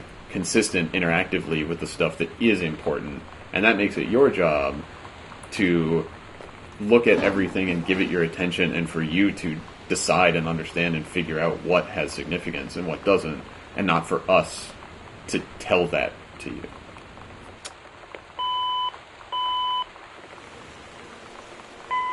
The boxes of tampons that you can find in the washrooms around the house, they weren't originally on the list of items that needed to be modeled, but when you're creating a bathroom at that level of fidelity, and when you're creating a bathroom for a teenage girl, no less, the idea of not having something like that is kind of jarring. It was kind of jarring to me, especially because when you're at that age, your period is something that kind of really defines your mood at any given day, and maybe what you wear and where you go. So, I just thought it was, something necessary for visual storytelling, especially of a girl going through what she's going through.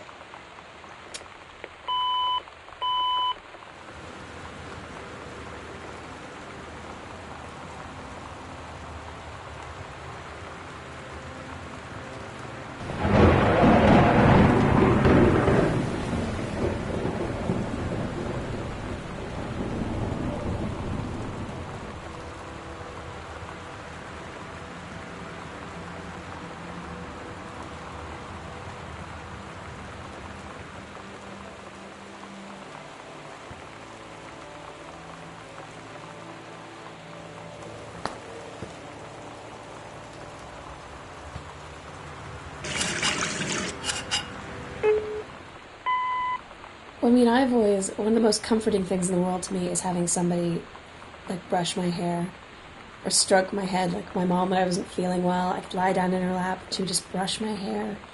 And it would always make me feel better, like, the weirdest way. I couldn't figure out why, but it just seemed like this friendly connection to somebody that it is, like she says, it is strangely intimate in a way that I'd not really, I guess, put into words until reading that part of the script.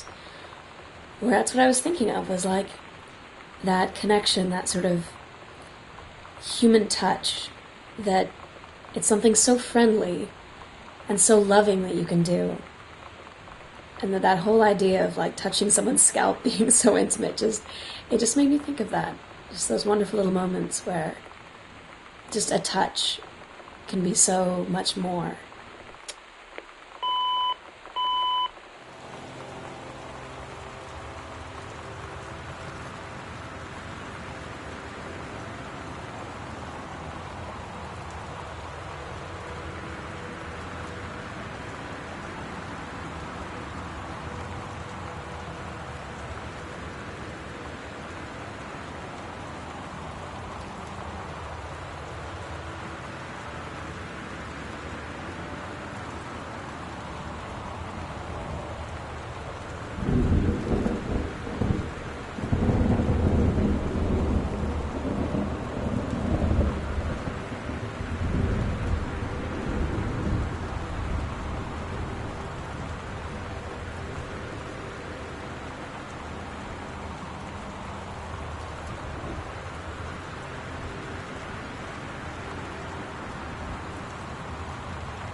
Lonnie brought her hair dye over today.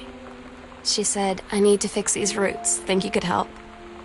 Dyeing hair is weirdly intimate. I don't know if I've touched someone else's scalp before. That's pretty intimate, right? It felt intimate. We looked in the mirror together after, and I expected her to say something about how it looked crappy or good or whatever. But that's when she said, "You're so beautiful." And she was looking at me. Right in that moment, I wanted to say something, but I waited, and the moment was gone.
One of my favorite things that came out during development was someone wrote an email mistakenly referring to Mittens, and Steve replied in the voice of Katie, saying, "It's just Mitten. She's only one cat, Mom."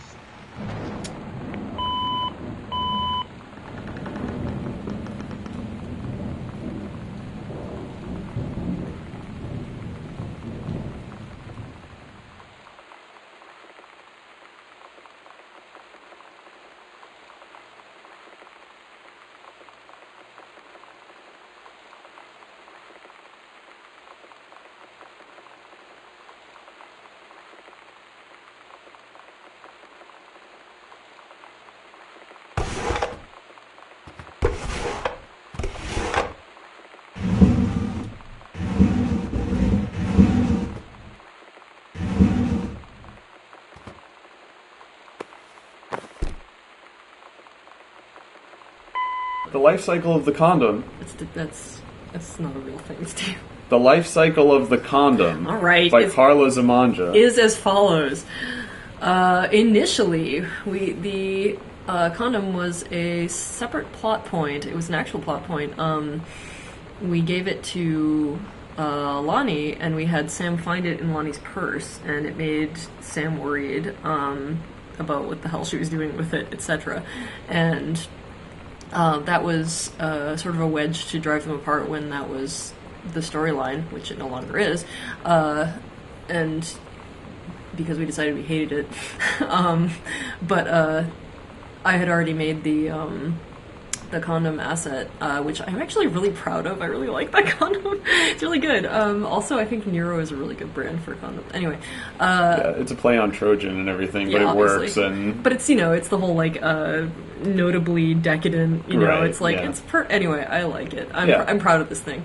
And the specular on it looks really nice. It does look good. I don't know. So we had this, extra asset lying around, and we were like, we were all, oh, it's a shame that it's going to waste, but whatever, sometimes things don't get used. And then we remembered the horror of digging around in your parents' drawers and finding their condoms and stuff and being just utterly fucking horrified. And we decided we would give that to you, the player.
So there's a lot less density in the house than there would be in a real house. Like, if you look around your house, there's just junk piled everywhere, probably. Maybe like, it's just our house. I think it's most house. Oh, you're right. But, so, our strategy was you either fully invest in something and, put, like, a plausible representation of this aspect of a room in, or you just don't put it in at all.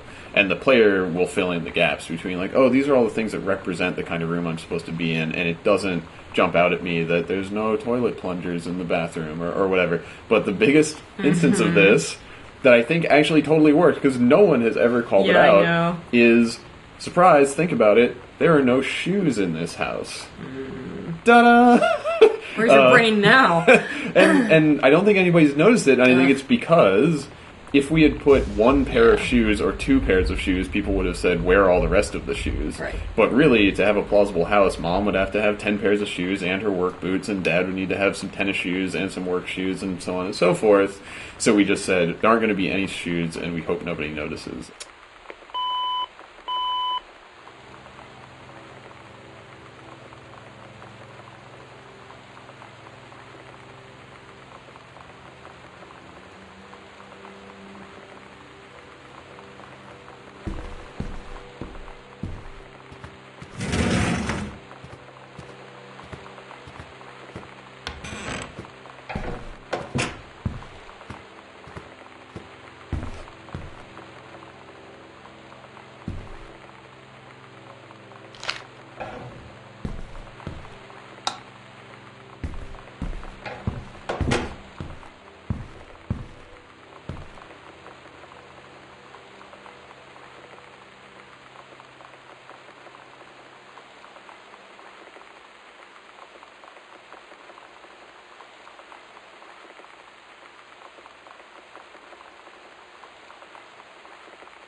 almost none of the events, the little events in the game, are scripted as far as like triggering when you do something specific. So all of the thunder and lightning and the creaky noises in the house, they're all just randomized on timers. The only like scripted thing is in the secret passageway. When you look at the crucifix, there's scripting that detects that you did that, and then it causes the light to pop, which is my one indulgence of like messing with the player. But we've had a lot of people play the game and say, oh, the way you scripted it, so that right when I walked into the TV room, there was that big thunder and lightning strike, like that was really spooky, or I walked through that one door and then you played that sound behind me, and it's like it's awesome that the combination of all the different kind of like significant actions you can do in the game, Right. like crossing into a new room or opening a door or this, that, or the other thing, and the randomization of stuff can make it seem like the random elements have extra significance to them, but in fact it's like you just got lucky, basically. Yeah, it's total epiphania, because it's just because there's enough random things going on, and you can do enough things that eventually some of them are going to line up, Yeah. which is cool.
I really enjoyed playing Gone Home.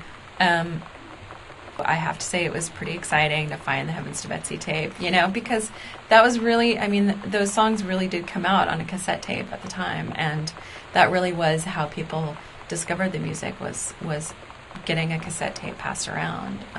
So getting to put it in the actual tape player and play it and listen to our song, it definitely gave me chills. It was like, wow, how exciting for a young person today to get that moment of discovery and to listen to our music. I think it's great.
Sometimes you just have to lie to Mom and Dad. Like when Lonnie asked me to see a band with her and stay over at her friend's place in the city after. That's a lie to Mom and Dad situation. But it was so worth it. The girls on stage were just so loud and real and awesome. And everybody was moving together like one huge tide of sound. Between two songs, Lonnie leaned over and said, "How do you like your first show?" I was so happy. I felt tears starting in my eyes. And then she up and hugged me. I think she could tell.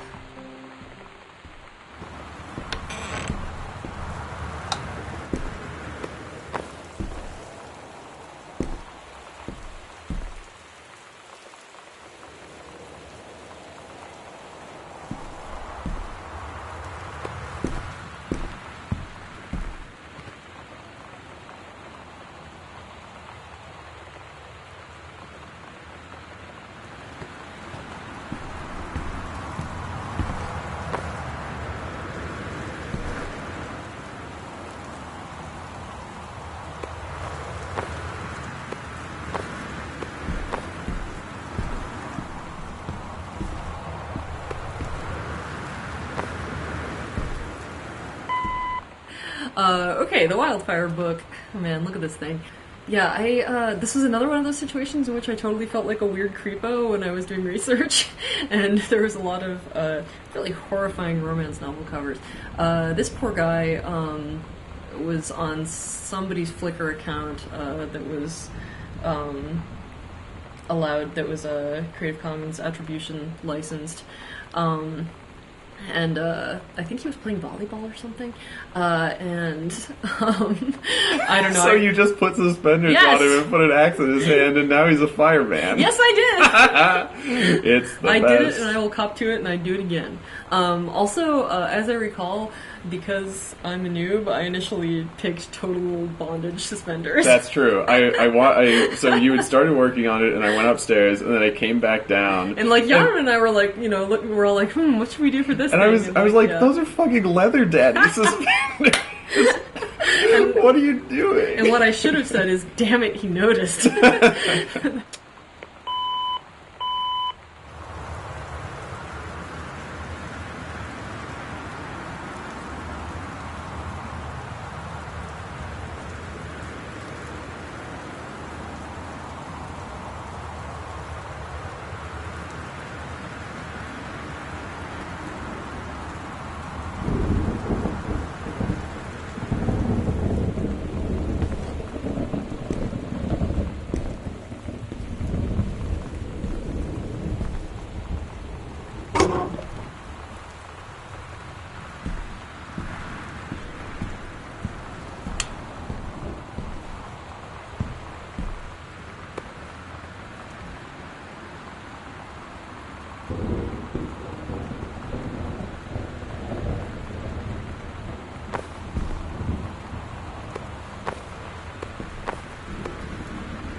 At Todd's brother's place after the show, there was only a futon to sleep on, so Lonnie and I shared it.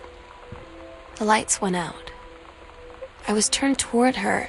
My eyes started to adjust, and then I could see she was looking at me, too.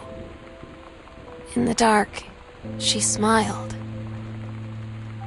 My heart was beating so fast. I rolled over. I felt so, I don't know, nervous. After a minute, she put her arm around me and was so close and whispered in my ear, "I really like you." I just nodded my head, and I really hope she could tell. I really hope that she meant what I think she did. I felt like a shook-up can of soda ever since. I hope we have the chance to talk before I explode.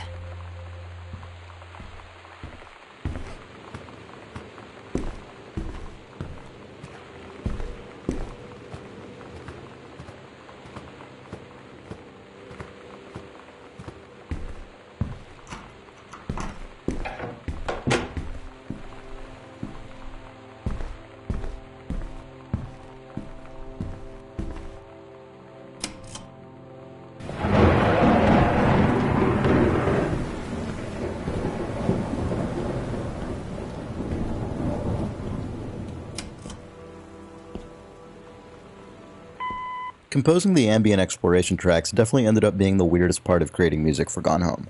The audio diaries tended to take precedence since they had such clear criteria for completion, so the ambient tracks were the last things I did.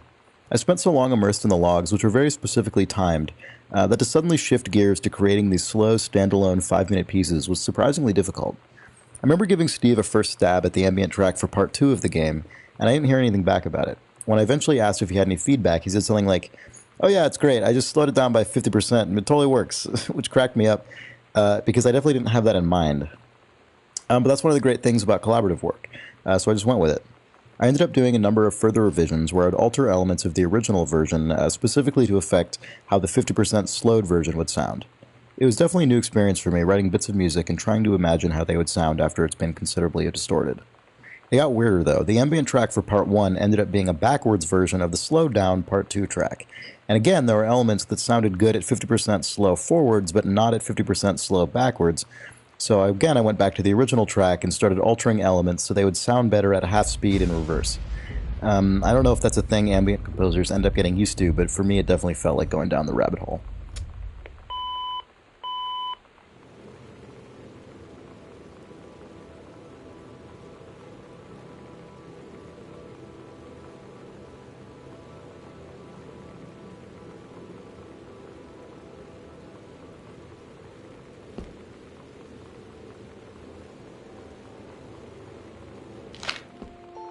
It's different now.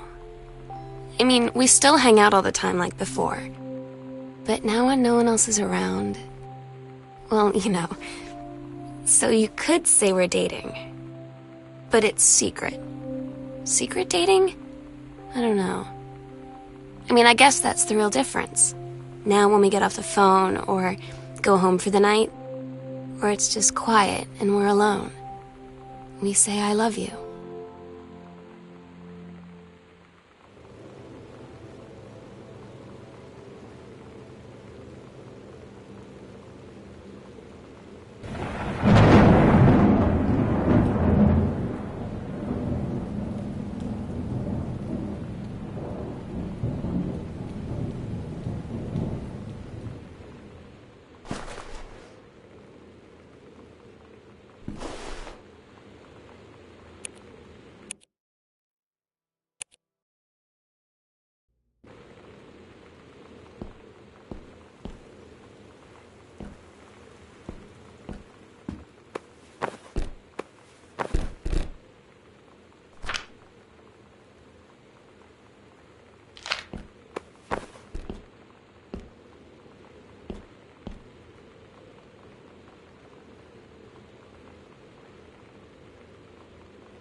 One of the larger assets that we needed for the basement to really give it character and personality was a furnace. And when we were initially thinking of the furnace, Steve had mentioned to me the furnace from Home Alone, which if you grew up in the 90s like I did, you know exactly what I'm talking about. So I did a lot of research and looked up stuff that could kind of evoke a similar feeling, and we finally settled upon octopus furnaces, which are like they're thematically and time-wise very appropriate. They're these giant hulking monstrosities with all these arms covered in asbestos. Really perfect, so we ended up modeling one of those and put it in the corner, and I think it turned out okay.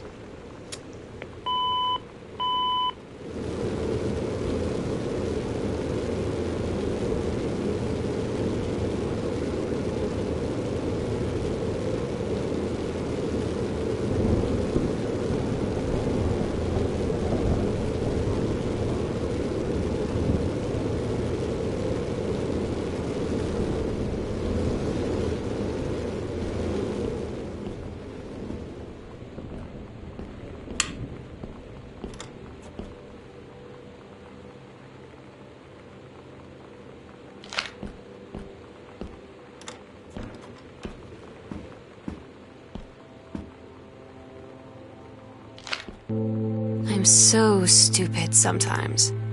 I was telling Lonnie that I got into my college summer program thing, and I was all making plans like, you should come visit me, stay in my dorm room. But she said, Sam, I ship out on June 6th. I was like, ship out? To where? She said, to basic training. What did you think I was doing all that ROTC stuff for? I guess she's been planning to join the army right after high school since she was like 12. And I guess she's really going to do it. So I was like, after graduation, I'm just never going to see you again? She said, let's just have fun while we can.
Oh man, this thing. So 2 things. One, Mom's Canadian. Yay! 2, Mom didn't start out Canadian.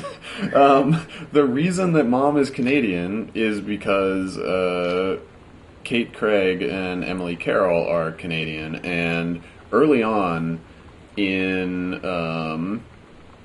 the development of the game, Emily did Mom's handwriting.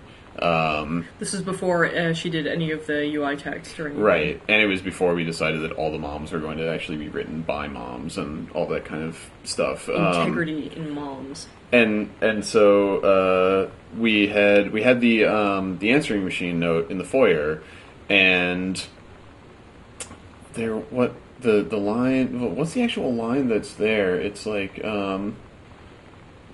neighborhood. Right. Yeah. So. The line on the thing is like, Daniel from the old neighborhood called, call him back. And we gave the text to Emily, and she wrote it out longhand and gave it back to us. And then I looked at it, and I realized that she had inserted a U into the word neighborhood. Because it's what you do. Because of being Canadian. And so, to fix that bug, instead of removing the U, I said, bug fixed, Mom is now Canadian.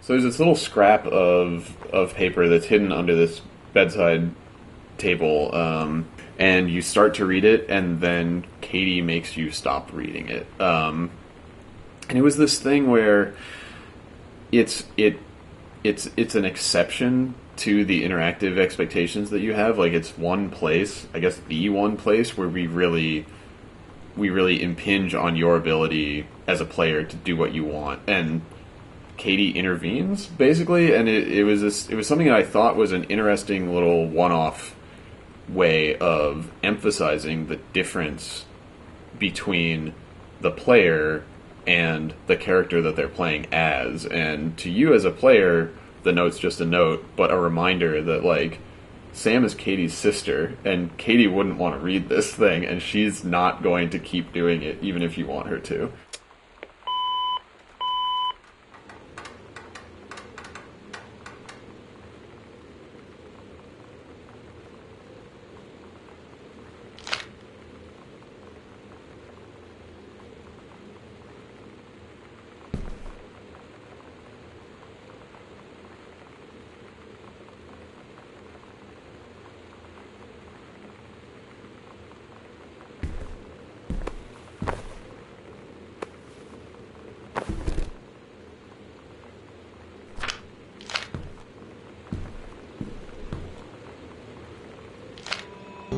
Todd's band lost their singer.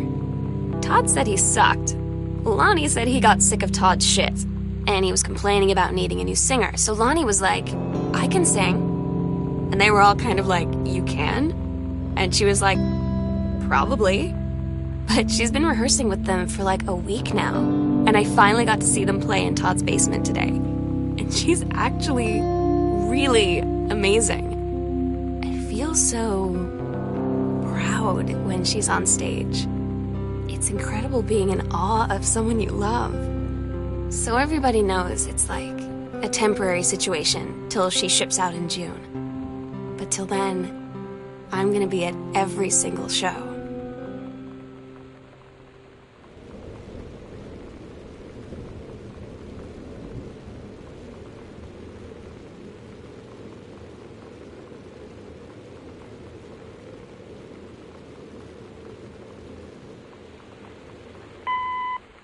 You know, there was kind of this intellectual, cross-cultural, like, pen pal thing that happened before the internet. You know, we used to write letters back and forth to each other about our ideas and about how we wanted to change things. And so a bunch of these women that I mentioned came up with this idea of Riot Girl, of being a punk rocker that was also an in-your-face feminist.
There was a little bit of concern on my part before any of this got started that you never know how much liberty you're going to be given and how much over direction you're going to get, because somebody hears it like a specific way, and if you deviate from that at all, you're just going to keep doing the line over and over and over again, like 50 times until it's right.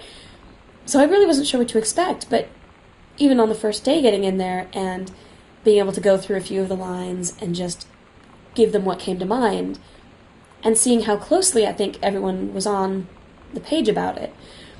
So the direction was always really positive, and it was always kind of coming from either additional information that changed the context of what I was reading, or a certain change in the phrasing or the way something is being, a pause here, or maybe move it to here, or instead of emphasizing this word, try this one instead.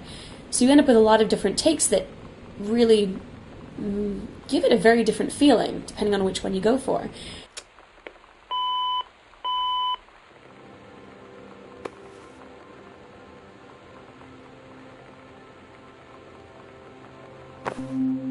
They tell you to stick with the group on field trips, Katie. There's a reason for that. Lonnie and I snuck off on the side paths at Multnomah Falls and got a little lost. Okay, a lot lost. Like, for hours.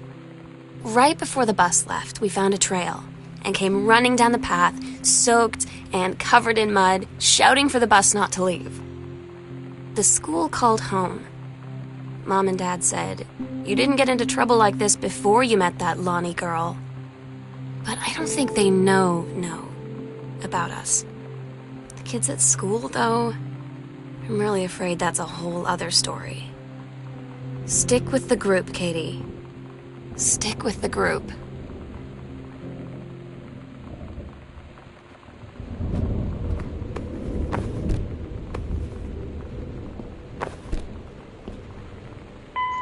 Putback is the feature that I'm happiest with in the game, and it actually came about as sort of a little bit of an accident. Playtesters had told us they didn't want to feel like some kind of horrible person rummaging around this house and tossing everything on the floor, but there wasn't really any other option initially. That's all you could do, was sort of try and lob things back into the place. So, I had done some code before for placing turrets and things in other games where it, will arbitrarily orient an object to be perpendicular to surface and all that sort of stuff. I told Steve that, we'd have a lot of edge cases with that and it would take some time to implement, and temporarily I would just give him the ability to put objects that these things would kind of stick to in the game, and we tried that, and it worked so well that we decided to keep that, and that's where Putback came from.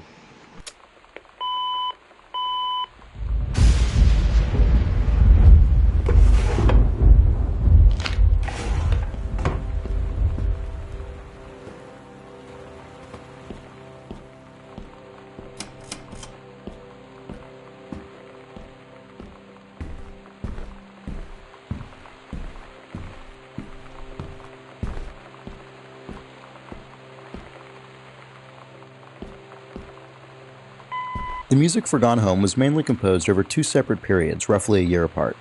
A version of Part 1 of the game had to be ready by October 2012 for submission to the 2013 Independent Games Festival, so I did all the Part 1 audio logs primarily that September.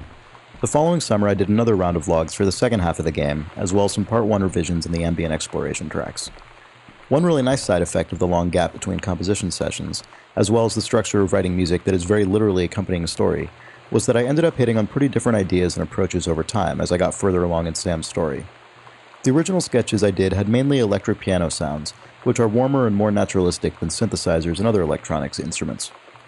As Sam and Lonnie's story developed more, though, I started to bring in acoustic guitar as well. It seemed like an appropriate way for the music to build up some more familiar, natural elements, somewhat echoing Sam coming into her own.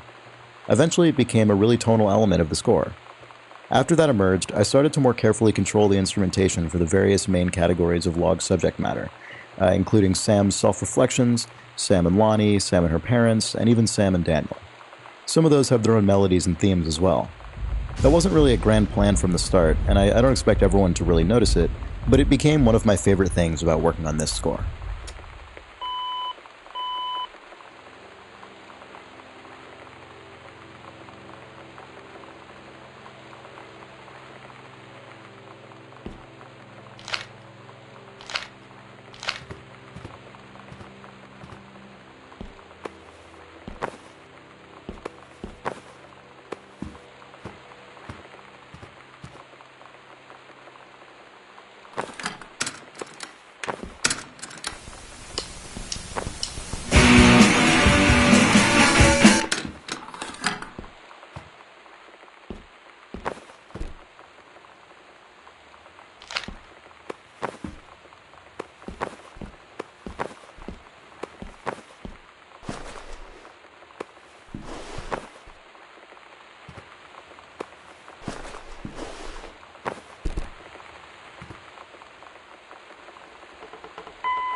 fanzines. I mean, that's one of the things that we started doing right away, was doing these Riot Grrrl fanzines, and everyone would contribute and write, an article for it, and then we'd compile it and make these Riot Grrrl fanzines, and we would mail them out to people. I mean, all this is so funny to talk about it before the internet, but we used the mail, and people would write. We had a P.O. box, and we started getting letters because people would read in someone else's fanzine, there's this Riot Grrrl thing that started happening, right? And it just, it was the most incredible thing. It just snowballed. Girls wanted to be a part of it immediately across the country, right? So from the time we started Heavens to Betsy in 1991, I think it was only a year later, right? So 1 year of Riot Grrrl meetings and these letters happening and these fanzines happening. Well, a year later, we left on the Riot Grrrl tour, the Heavens to Betsy Bratmobile Riot Grrrl tour, from Olympia to D.C. Well, for some reason, it took us like almost 5 weeks to get there on this tour.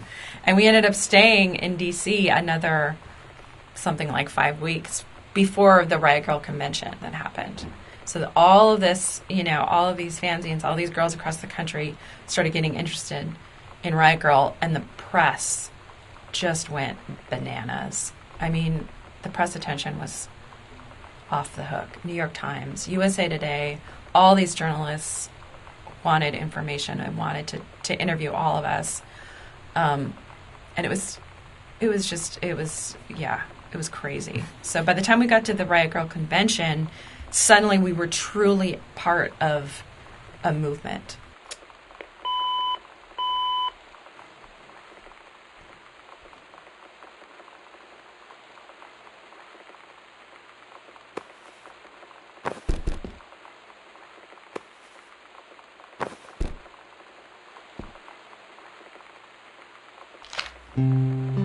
I don't get Lonnie sometimes. Like, her band, and our zine, and her hair, and everything are all anti-authority. But I watch her in JROTC, and she's doing drills in perfect formation, following orders, no question. And there's all this stuff in the news about don't ask, don't tell. Like, she's going to join the army and then have to lie about who she is. She said they don't need to know what they don't need to know. Like it was no big deal. This from the girl who trashed her locker to, defend my honor. I've learned when to stop arguing, though. I don't think Lonnie even gets Lonnie sometimes.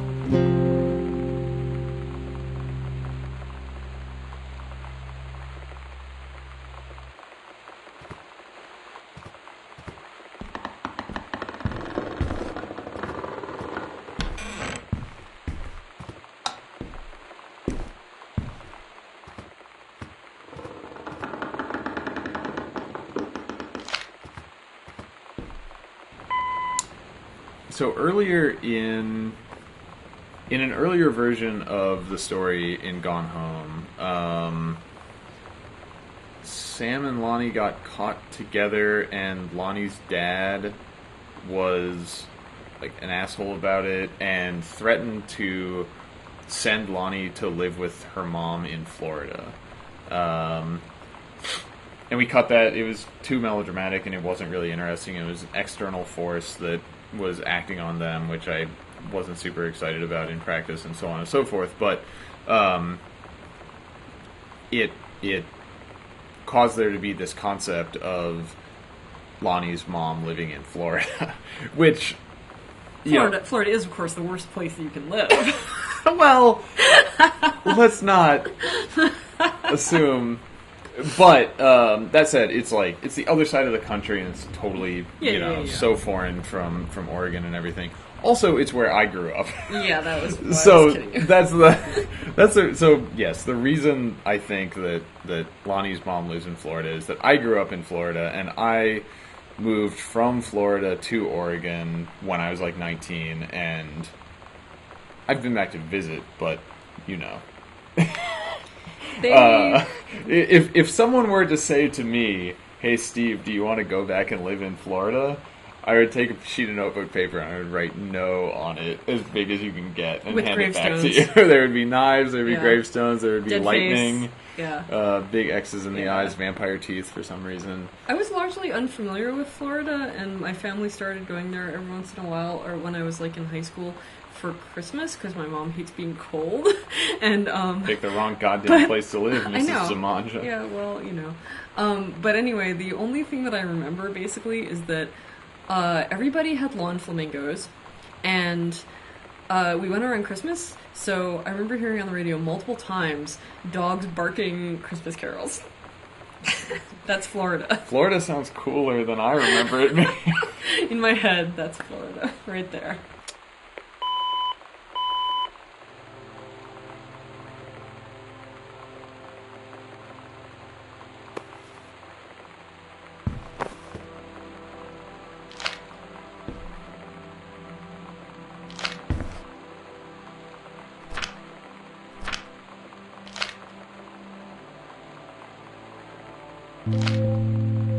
Katie, you know how Mom and Dad are.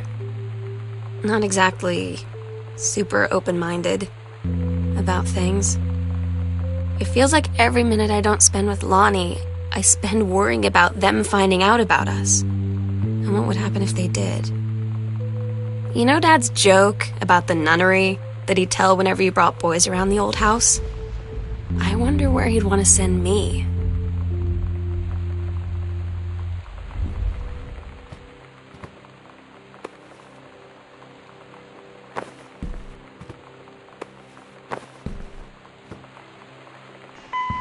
All of the sliding doors that you see in the game are actually, from a code perspective, drawers. When I made a thing that could slide along a track like that, for the purpose of making drawers, Steve took it and, as designers are wont to do, used it for his own purposes and came up with sliding doors in our game.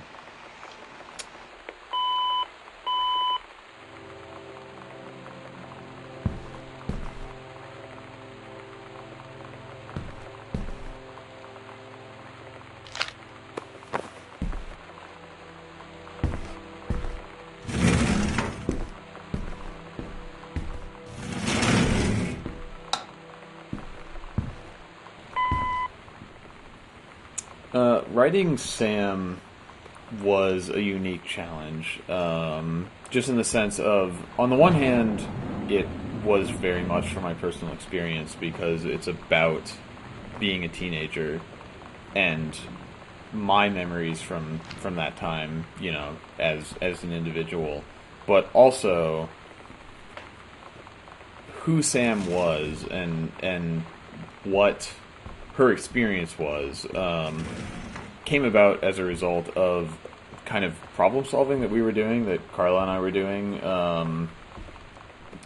just figuring out what the story and what the conflict in the story was going to be. So, you know, by the time we figured out this was all going to take place in one house, and the conflict was going to be between the members of this family, and it had to be kind of irreconcilable differences that would cause serious drama between the members of this family, you know, we started thinking, what form could that take?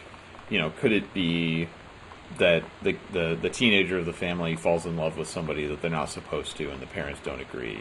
And what is the contemporary version of that? And so, you know, we at some point decided that we were going to write Sam as a gay character who had fallen in love with another girl, and what conflict would that cause within the family, right? And we were excited about that opportunity just because of the paucity of that kind of, you know, narrative in games. And you know, I remember when we came up with that concept, just being like, "Oh man, this is gonna be good. We actually get to do this," which is really cool. But anyway, we actually, you know, yeah, we had to do a lot of work to make it plausible. Right. Well, because the other side of it is that, you know, I'm the writer on the game, and on the one hand, a lot of teenage experience is universal.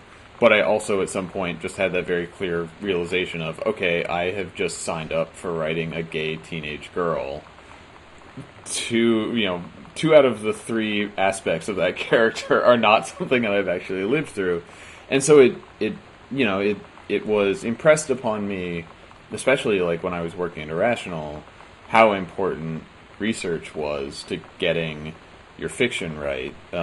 Whether it's very practical terms like how something works mechanically to what the characterization of the individuals in your story might be. And so, my process was reading a lot of blogs about people's actual experiences growing up, being gay and being female, and reading fiction and nonfiction about people's experience, and doing original interviews with people that I knew in my life, and asking them about what they remember about growing up with these experiences and being able to actually, ask follow-up questions. And I'm really grateful to all the people who have shared their experiences through writing and who were willing to share their experiences with me, personally, talking to me into a microphone so that I could refer to it later, which is just a huge leap for someone to take, to talk about their own, coming of age and all of those very personal experiences. But, I couldn't have gone into writing this character with just saying, well, I'll just assume that I'll do an okay job and write it however it seems like I should, and instead saying, you have to take this seriously and you have to actually reach out to people who have lived it so that when you're writing this character, it represents the experience of people like her in a way that is plausible and respectful and authentic. Yeah, that represents them in a way that doesn't cheapen the experience that they've had by relying on cliches or just kind of your expectations as an outsider.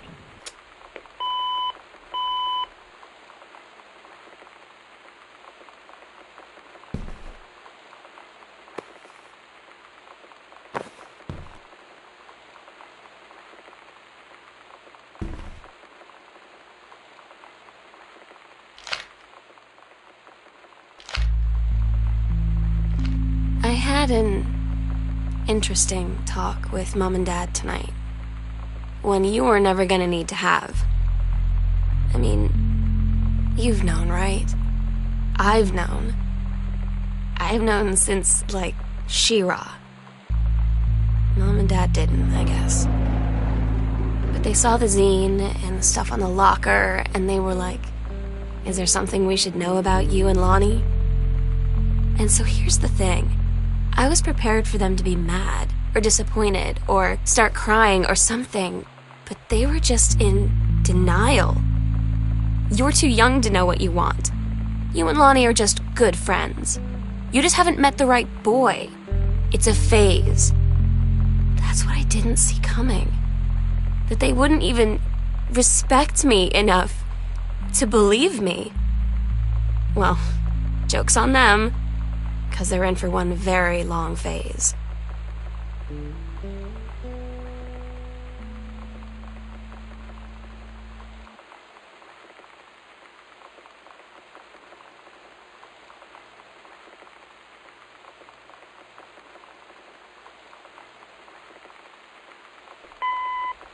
It's really about the ideals that we were trying to get across in our music.